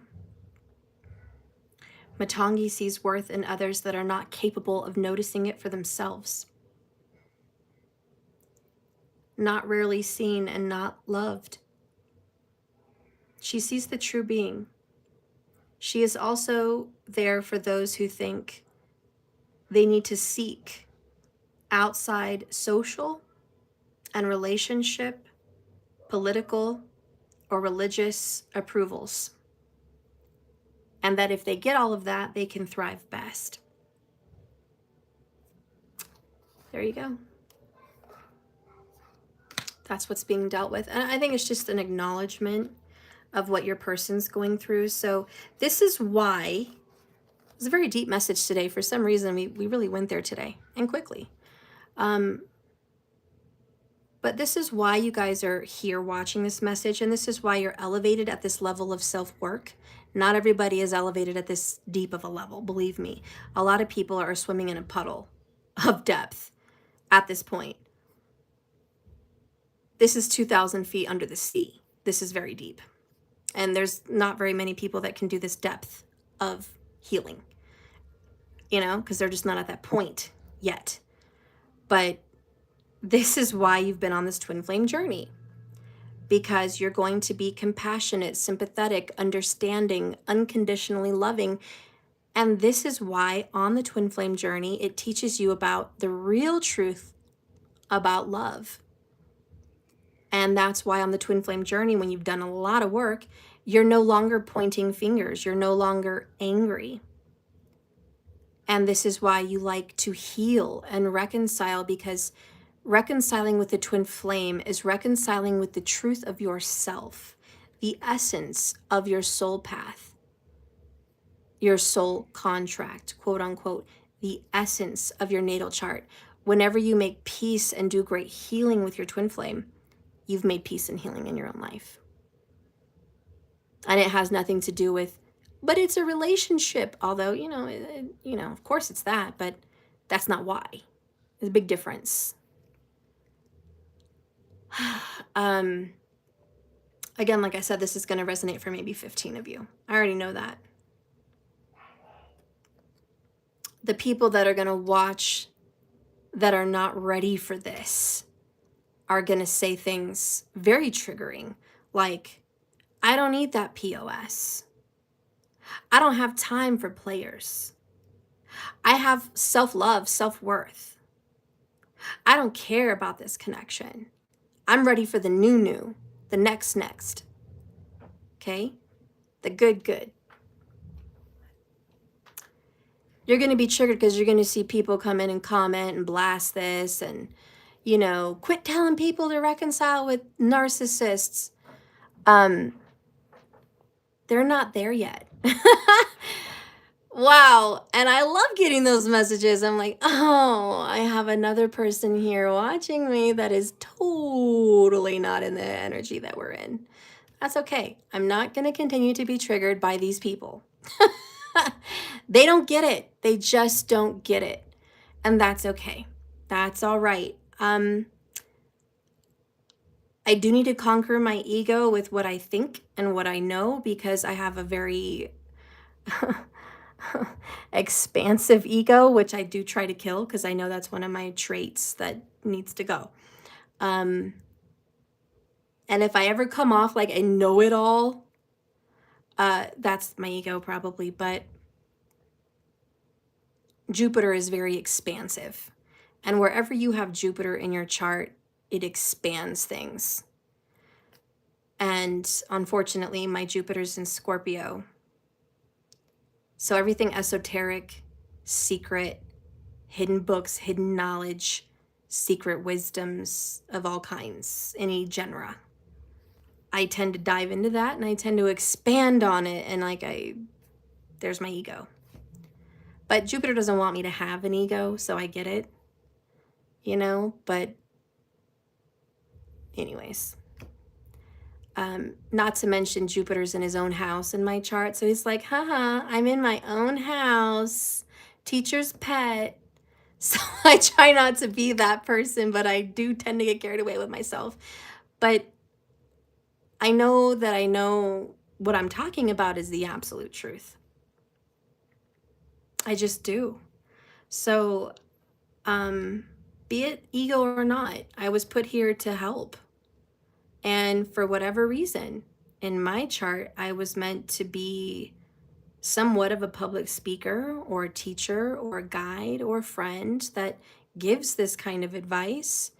Sagittarius rising has a natural attunement with preaching and teaching and advice giving. So I'm not going to run away and say, keep my mouth shut and hide and keep my opinions and thoughts to myself. That's not my path, or I wouldn't be a Sag. That's just not my path. So I hope that you took at least a few golden nuggets from this reading for yourself. And again, if you're interested in learning more about your natal chart, your path, your soul contract, your relationship with someone, and you would like a little more guidance on what's going on in your situation, please go over to my website, www.jks1111.com, purchase a astrological consultation. And the one I have available is a relationship consultation. I don't have a career consultation set up right now, and I don't have like a soul path, health, healing, purpose consultation set up right now. Those are very time consuming. And even though relationships are very time consuming, I do have a chart analysis for you and your person consultation. And I will give you some guidance on if I believe, based on the evidence that you've given me, you are actually in a relationship with a twin flame or a karmic soulmate, or maybe just a very good soulmate. So there's 3, okay? There's a difference. And if you want to know more about that, you know, it's over there on my website. Then it's available. If you have subscribed to my ultimate membership on my website, you can only subscribe there. I will give you 50% off that consultation. You're welcome. That is for the ultimate subscription subscribers, though. But for everyone else, it is available over there. I think it's $99. Okay. So anyways, this has been your reading. I hope it's not too hard of a pill to swallow. But I hope, do you guys have any questions? Do you have more of an in-depth understanding of this reading and what you need to do to tackle some of these issues? Did I like leave that up in the air? Did that make sense to people? Like, are we good with that? Because I don't want to go if we're not good with that. Okay, because I certainly didn't want to step on people's toes and make you mad at me, but you know, if it happens, it happens. Certainly didn't want to tick anyone off on purpose. That wasn't like why I came here today. I just want to help. I want to help the people that are in this. You know, the knowledge I've had of astrology has helped me with so many things: forgiveness, understanding of my own chart, personal acceptance with the present, knowing my purpose, knowing myself better, knowing who I am and why I do the things I do. That is, God, imperative information for me. I hope it's imperative information to you. I hope tarot isn't enough. I hope that you're on this journey sucking up like a sponge everything you can about knowing yourself. Because knowing yourself is next to knowing God, because God is in you. Know thyself, know God.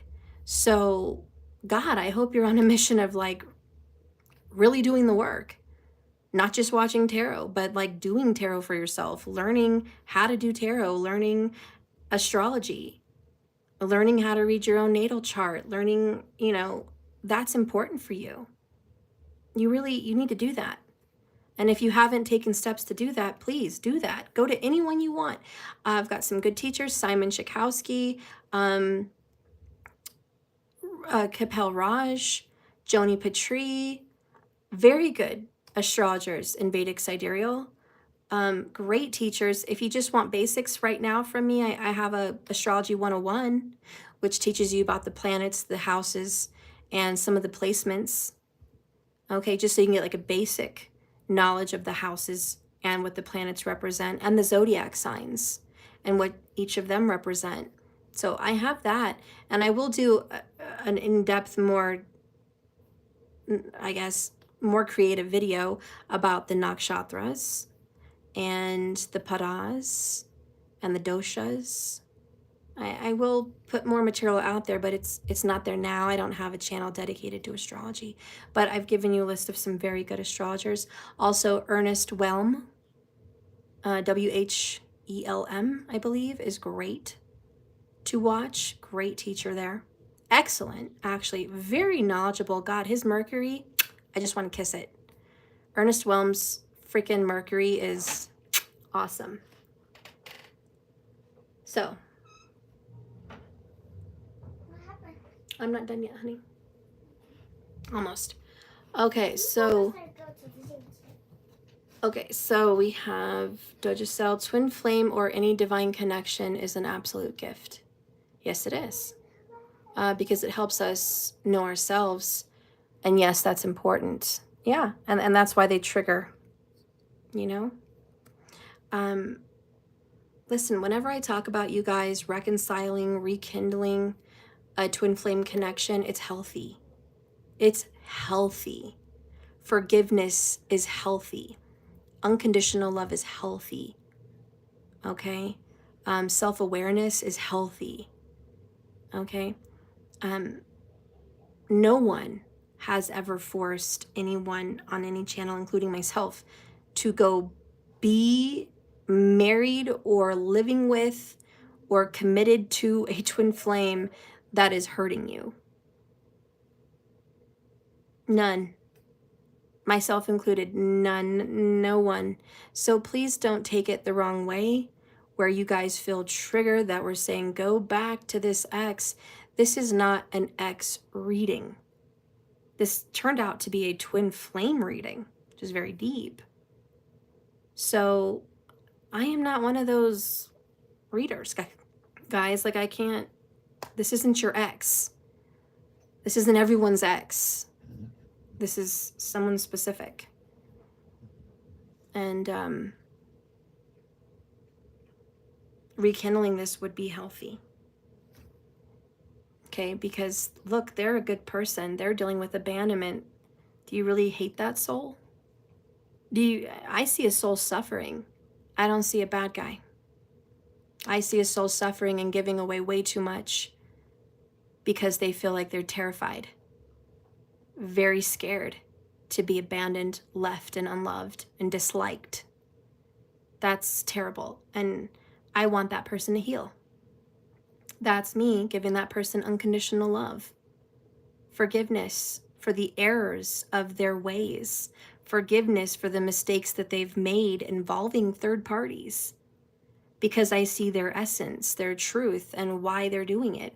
It's not corrupted. It's not completely toxic and evil. It's an issue that needs to be addressed.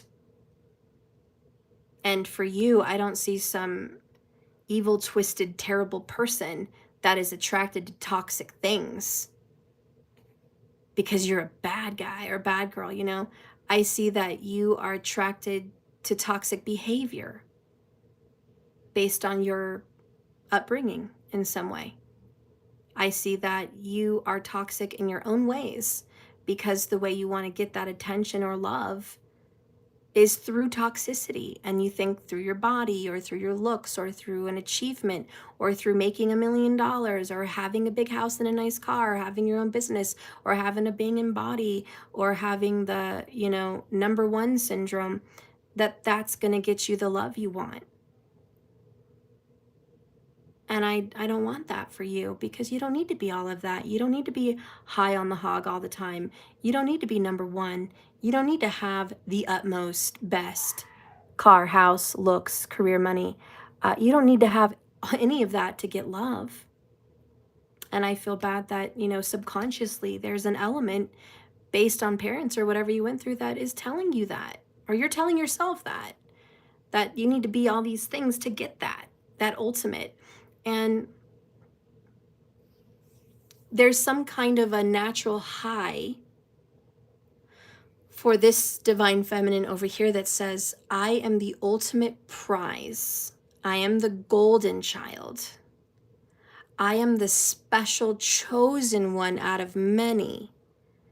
If I can pull, this is all subconscious, if I can pull this man or this woman away from somebody else that makes me more worthy. Like I said, that's subconscious. I'm not saying you're some terrible, toxic, evil person.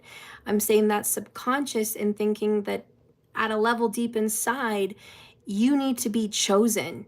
You need to be picked out of a group, a crowd, siblings, or whatever. You may be suffering with golden child syndrome, watching somebody else get all the gold and you have the bronze. I don't know. But there's this subconscious thing where you need to be picked. You need to be chosen. And out of a bunch of flowers, you're the number one flower. And there's my stomach. I'm like starving. But can you like understand where I'm coming from with that? Because that's all subconscious. And that's why I'm like, I'm not hating you for wanting toxic. Like I get it, you know? But this is why you're calling it in. And the owl's like, let's get some clarity on why we're doing that. You know, let's understand at the truth of us why I'm attracting this third party. What is really going on in me that subconsciously at a level I'm not aware of, I keep calling in third party dramas. So once we do the inner work and we're like, okay, I get it. Yes, that's true. Great. We have a true introspective understanding, psychological understanding. And now we can get into our astrology chart, our birth chart, our natal chart. And now we can understand the dynamics of what are my actual obstacles. What am I really dealing with right now? Am I fighting Mars, Saturn, Venus? What is my real problem here? Is Mars struggling? Does he need help? Is he in a bad sign? What's going on? You know, and you're just like, okay, I get that. So what can I do to fix my energy with this planet?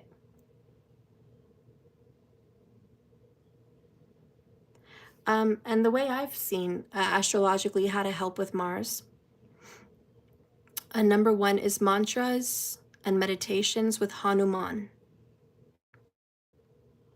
All the Devis, the gods, they love Hanuman. Hanuman is bomb. He's the monkey god. He's got the monkey face. For whatever reason, they love him. Crazy about him. They listen to him. Even Saturn. And in fact, all the planets respect Hanuman. They respect him. They really do. They like him and they respect him. So if you do that, you have mantras or meditations with Hanuman, and he represents the south direction in your home. So hello, feng shui experts. Let's start diving into fixing the south area of our home. Is it cluttered? Is there bad energy that does not honor Mars in the south direction? What's going on? Let's pay attention to the south. You know, and that's Saturn driven as well, and it's death and it's loss and it's darkness and it's toxicity, it's the underworld, it's the unseen, it's the subconscious. Hanuman is great for honoring obstacles, like when people can't get a job or like trying so hard to get a job and they just can't. Some of the Vastu advice has been put a statue of Hanuman in the south direction. Make sure it's clutter free. Put Hanuman in the south direction. Boom. They get a job. Like within 2 weeks. I mean, I'm sure it's not that simple, but they kind of make it sound like it's that simple. But there's a lot more to it in my opinion, but you know, to each their own. Anyways. So anyways, that's a remedy for Mars in my opinion. Another remedy for Mars is finding out what your Mars really wants. What does your Mars want? What is he trying to freaking get? If it's in the first house, he wants respect, acknowledgement. He wants to be first. He wants to win. He wants to conquer his relationship.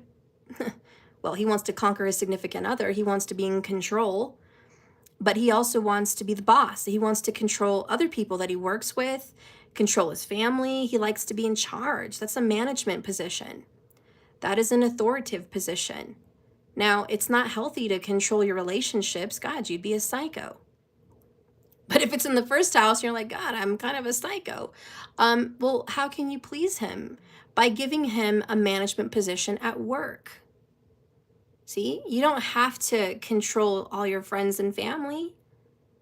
Mars is not like, I need everything all the time. I'm always, he would love that. But if you can appease Mars and be like, treat him like your friend. Like, listen, Mars, let's make a deal, okay? I'm going to give you a management position at this job, or I'm going to be the boss of my own life. I'm going to have my own business, or I'm going to go teach jujitsu and I'm going to be the sensei, or we're going to go really get physical. Like, we're going to fix our body. We're going to be super fit. We're going to go to the gym, 7 days a week. We're going to run marathons. Okay. Then Mars is like, okay, that's cool. Like, I am down with all of that. Let's do that. And if you give Mars some love and he's just like, I'm feeling happy and satisfied in some way, he's not going to tear up your relationship in the 7th house. Okay? Because if you don't give Mars any pleasure, he's going to tear up the ASS in your relationships. Not in a good way. Not in a fun way. He's not going to toss salad. He's going to toss your relationships around. There's going to be physical fights, arguments, battles. Oy vey, right? Give him some pleasure and he'll be chill with your relationships.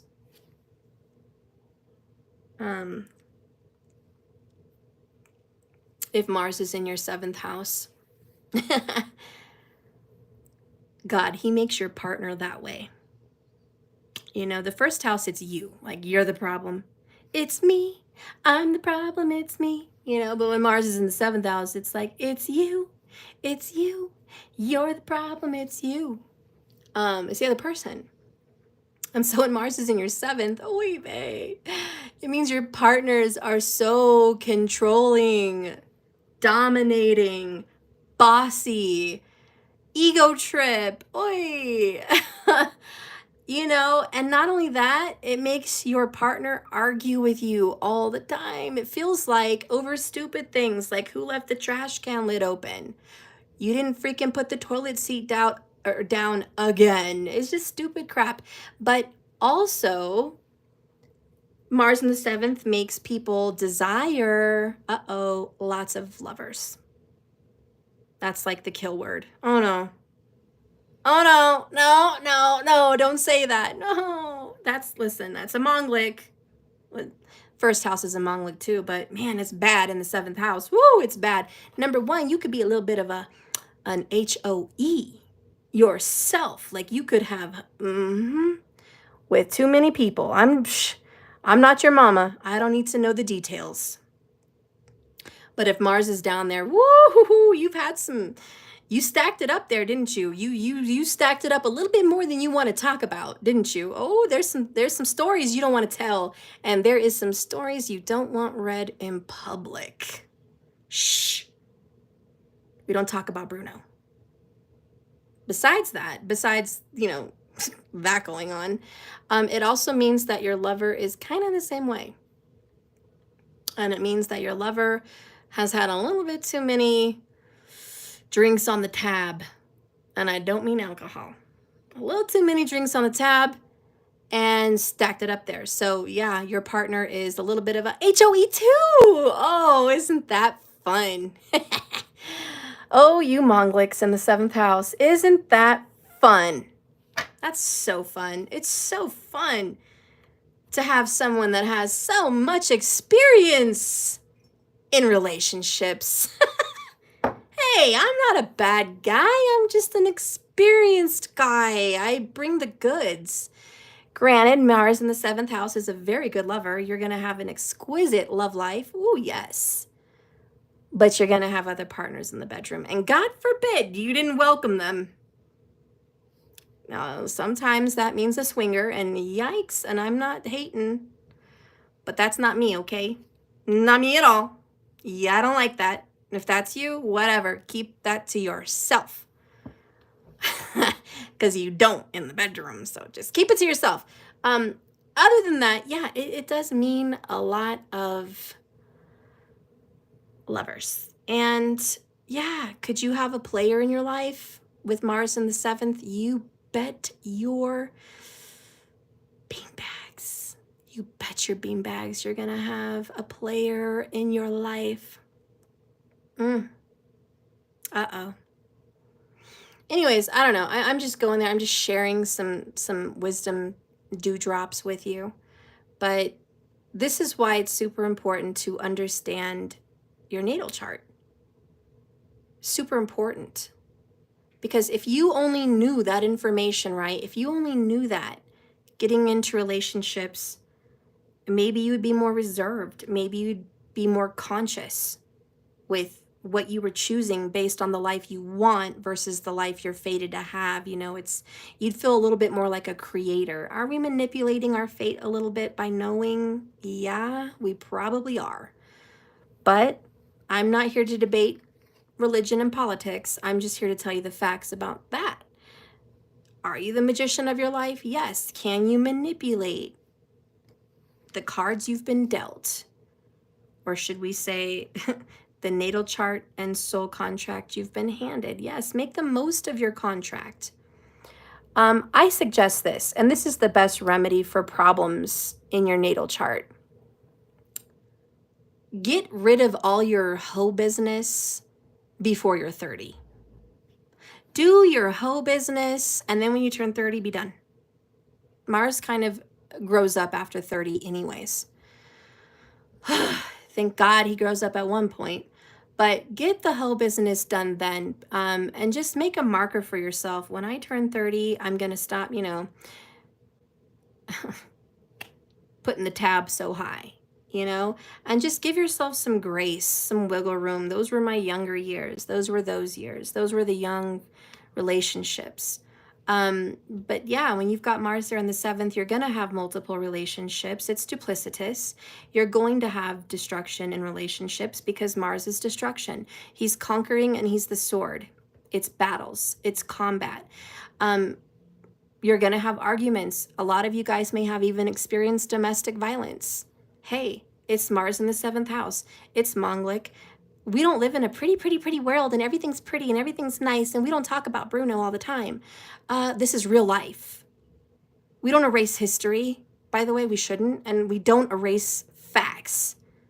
No, your chart's not going to be pretty. You're going to have some ugly crap in your chart that you're going to have to deal with. That's it. Grow up. That's it. That's it. There's no whining. I'm sorry, there's no whining allowed. Okay, I don't want to deal with whiners. Everyone's got some drama in their chart somewhere. Deal with yours. Sorry. I'm sorry. I didn't mean to hurt anyone's feelings, but oh man. Anyways, like I said, get over it after you're 30. Then is your relationship going to be perfect? Are you going to have all love now that you're 30 and now that you've conquered your chart? Is everything going to be cupcakes and rainbows? No.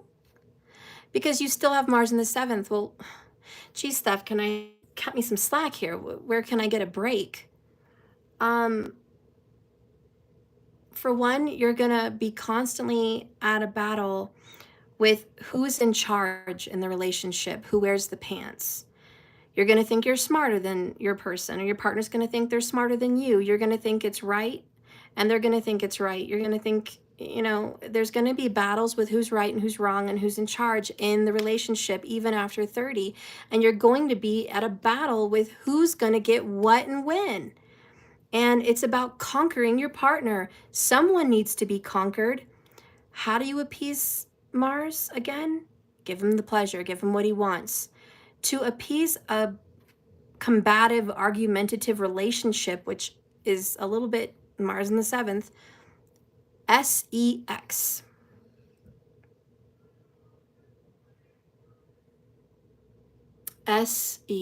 sex. If you have a lot of romance in the relationship, you will cool off the heels of Mars and it won't be so combative. So pleasure is like Ding, ding, ding, we have a winner. If there is passion and romance every day or every other day, your relationship will be chill, at least more chill. Also, advice for Mars in the 7th, figure out who's going to submit. Somebody's got to submit. Even if both people don't want to submit, someone's got to submit.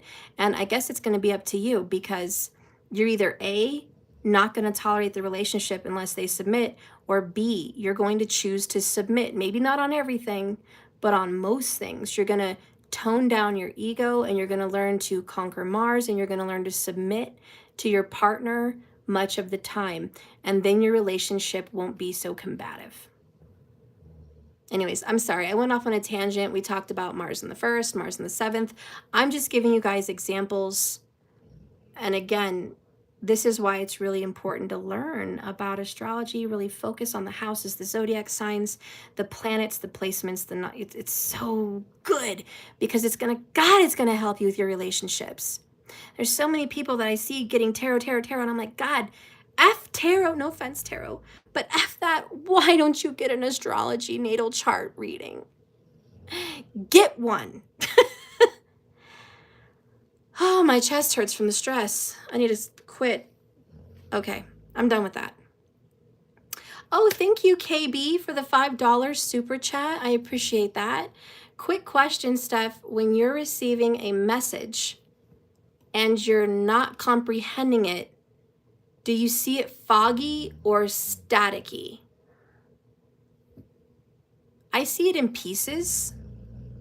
If I'm receiving a message like intuitively through tarot and psychic messages, and I know it's like I need to see it better, and I'm not getting all the details.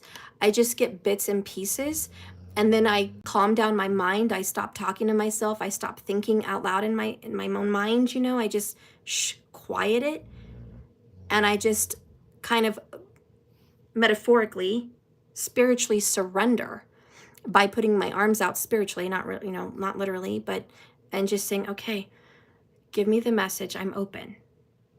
And whatever pictures or images pop in my mind, smells, sounds, feelings, I try to put those together like a puzzle. That's what I do if I'm getting a message that I don't comprehend. I think I'm being too loud. I'm too loud in my own mind, and I'm too loud, just literally, I'm talking too much. So that's why sometimes as a reader, you'll get real quiet and surrender so you can get more in-depth messages, because it's just too loud.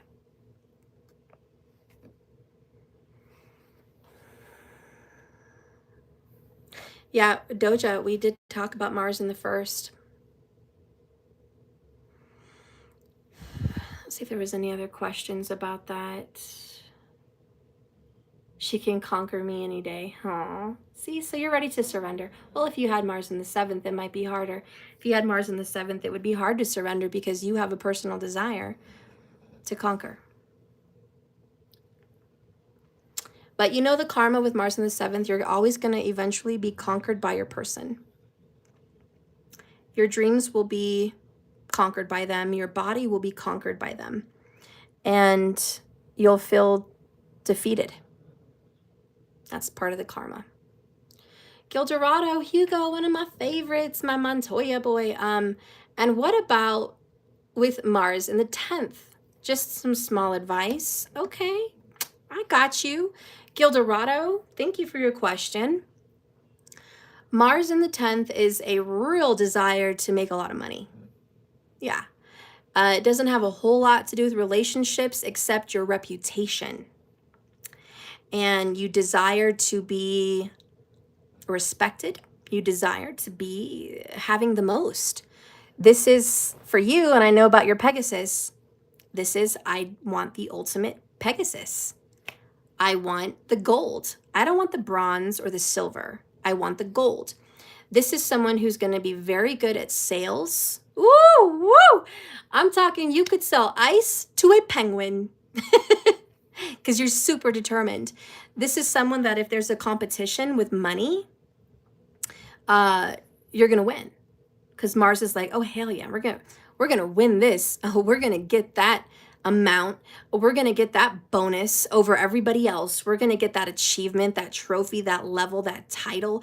I'm going to have the most views on my tarot channel. I'm going to be the most well-known in my area with this restaurant. I'm going to be the most well-known in this area of, you know, maybe teaching or whatever. It's like, I want to be tenured. I want to level up. You had to stink again. Lay down. Sorry, he had an issue today, and I'm mad at him still. Anyways. Okay, so how do you please Mars? You win. You win. To be honest, with a Mars in the 10th house, the best thing for you to do, especially since you're a guy, you know, at least I think you are, the best thing for you to do is to work out. Work out, pump up, hit the gym. Mars loves iron and metal. So really do that. Also educate yourself. Mars is quick electronics also. And so science and learning the hows and twos of everything. So you can really please Mars more so with physical activity, but also knowledge in that area. How to be the best. This is like always going to, what do you call like those shops? Like, you know, like everyone gets together to better themselves and learn more about their career, you know. That really pleases Mars. Also being a speaker, well, when it's in the 10th house, being a speaker, getting up on stage, talking to people publicly, that pleases Mars because you're seen as number one and you're up there on a stage. So that is really good and important.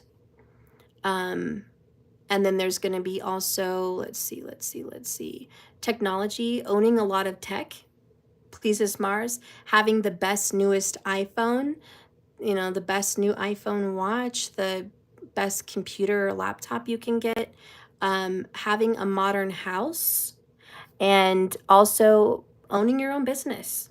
You know, as long as Mars feels like he's winning in certain areas, even if he's not number one, because everyone can't be number one. Even if Mars doesn't have everything that it wants, because come on, you can't literally get everything you want. If it has something that makes him feel like he's winning and people respect him, see him and look at him, and he's like, I've got good stuff, then he's like, okay, you know, I'm not going to be so destructive here. But Mars in the 10th is really good. It's really good for owning businesses and having a lot of money, a lot of gains. And it's, to be honest, a workaholic. I'm just going to put that out there. You know, long work hours, Mars in the 10th. That's a struggle, to be honest. Because then over there on the 4th, you've got your family, you've got your house, you've got your home. And here you are being driven to work and make more. And, you know, for people with Mars in the 10th, it's like, they have a lot of heart issues, seems like. You know, they have a lot of stress in their life. They work so many hours, and even when they're on vacation, they work. So that's a lot of it. Oh, thank you for the pay, well, whatever that is, right? Pesos, maybe? I don't know. Thank you for that. I appreciate you. Yeah, anytime you have questions, you know, just let me know. I'm happy to answer them for you guys. Well, I'm sorry. I've been a big blabbermouth for all of you guys. Here I am talking, and you guys probably want to go. So I love you. We'll do this again sometime. We can talk astrology sometime. I know on my new channel, I do want to talk way more astrology over there, because over there I have Just Tell Me Tarot and astrology. So I'll be doing some tarot readings over there, but also a lot of astrology talks, questions, podcast kind of material. So please make sure that you subscribe to my new channel. I haven't posted anything yet, but I'm working on it. I'm trying to get there. Maybe I will in this Mercury retrograde. But so that's going to be Just Tell Me Tarot and Astrology. And check it out. Maybe it's like if you go to my YouTube, you can see affiliated channels. I don't know if there's like a button for that, but you might be able to see it. And my little Matthew has a channel too. It's called Maddie V Storytime. Storytime with Maddie V. That's what it is. And you can subscribe to his little channel too. I love you so much. Thank you so much. I appreciate you, Gildorado. Yeah. Well, I guess I'll let you guys go. I love you. Remember, this is a journey, not a destination. Just keep swimming. God, this was a big reading. So I hope it did something for you. Like I said, it's not going to do something for all of you, but I hope it did something for some of you. We'll talk more Twin Flame sometime. I look forward to it.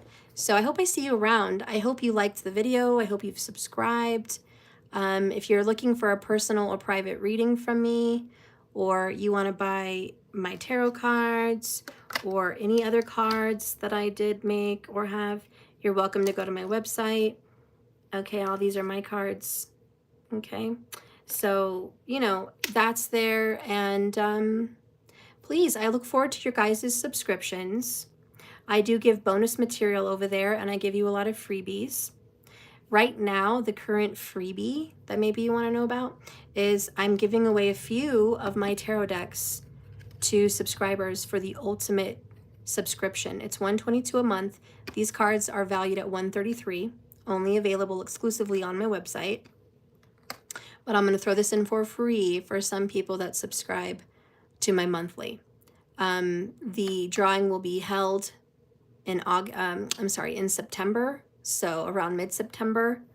And keep that in mind. You need to be a member for more than 2 months to be in the drawing, just FYI. But with that subscription, you get one free 11/11 card on my 11/11 days. You get free $22 Celtic Cross readings, which is coming up here on the 22nd. I do it on the 22nd of every month, and I do my 11/11s on the 11th of every month. I also occasionally give $44 readings, and those are just random. I just come up and I say, hey, it's $44 a reading. Who wants one? If you're an ultimate subscriber over there, you're automatically put in. If you're live and you want one, you can definitely get one of those for free. And also you get 50% off of my emergency reading, which is within the same day. So within a 24-hour period, you're going to get a reading the same day. And so exclusive perks. Plus you get to get the bonus material and all of that, which is unedited, and I can say whatever words I want to say over there on my website. So, you know, we have a lot of smexy messages. I do want to do some intimate readings for my subscribers. So what they think about you intimately, what do they love best about you intimately, what should you do more of intimately that they want, and what's going on with them intimately with any other partners besides yourself or whatever. So I use a lot of graphic tarot decks and oracles for those messages, which I can't do here. And I also get into more career and money-making things on that part of my subscription as well. And if you can't afford $122 a month, that's fine. If you subscribe to the $33.33 subscription on my website, I'm still going to give you one free 11/11 and one free $22 Celtic Cross in addition to the subscription. You won't get the $44 reading for free, and you won't get the 50% off of the emergency readings, but you will get those. And you will get a card, just random, every now and then if I see you as a member here on YouTube. So some of you guys are now subscribing over here on YouTube. And if you're in here like Fleeky and some other people with a badge and a colored name, then I can give you free cards, you know, randomly here and there. If I see you guys here and like, can I have a card? Happy to give you guys a card. So subscribing on YouTube versus that has its perks as well, because you stand out more. And I appreciate you for subscribing on YouTube as well. So that's an option. But anyways, I just wanted to share that with you guys. I love you, and thank you for watching. And I hope I'll see you guys. Fleeky, good night. Sweet dreams, beautiful. I love you. And bye, Gildorado. Bye, Doja Cell. I love you. Imagine Rahu and Mars in the 7th. Doja, don't tell me you have that. because I have that too. It's bad enough you have a Leo, what is it? Oh, a Venus and Leo like me, and you have a birthday one day before me. But now if you have Rahu and Mars in the 7th, I'm really going to spank you because that's way too much like me. Way too much. Do you? And just so you guys know, I know what I'm talking about. I can't share my chart with you guys. You guys are going to know too much about me. I'm not going to tell you about my 7th. You guys will think bad of me. Then you'll think I'm the bad guy. I'm not going to share that with you. Hell no, Fleeky. I'm not sharing that with nobody because then you all will be like, Stephanie's a wow. No, I don't think so. Not sharing that with you. Okay? But I know what I'm talking about. Anyways, Fleeky, you do? Oh no. Doja, do you? You share everything else, but now you're curious. Oh God. All right, I'm going to share it with you, Fleeky. I don't have that many people in here anyways. I got 16. All right, I'm going to share it with you. So I have Mars, Mercury, Rahu, and the Sun in the 7th house. And to make it more just worse with more multi energy, I have Gemini there. So that's fun. Anyways, that's what I have.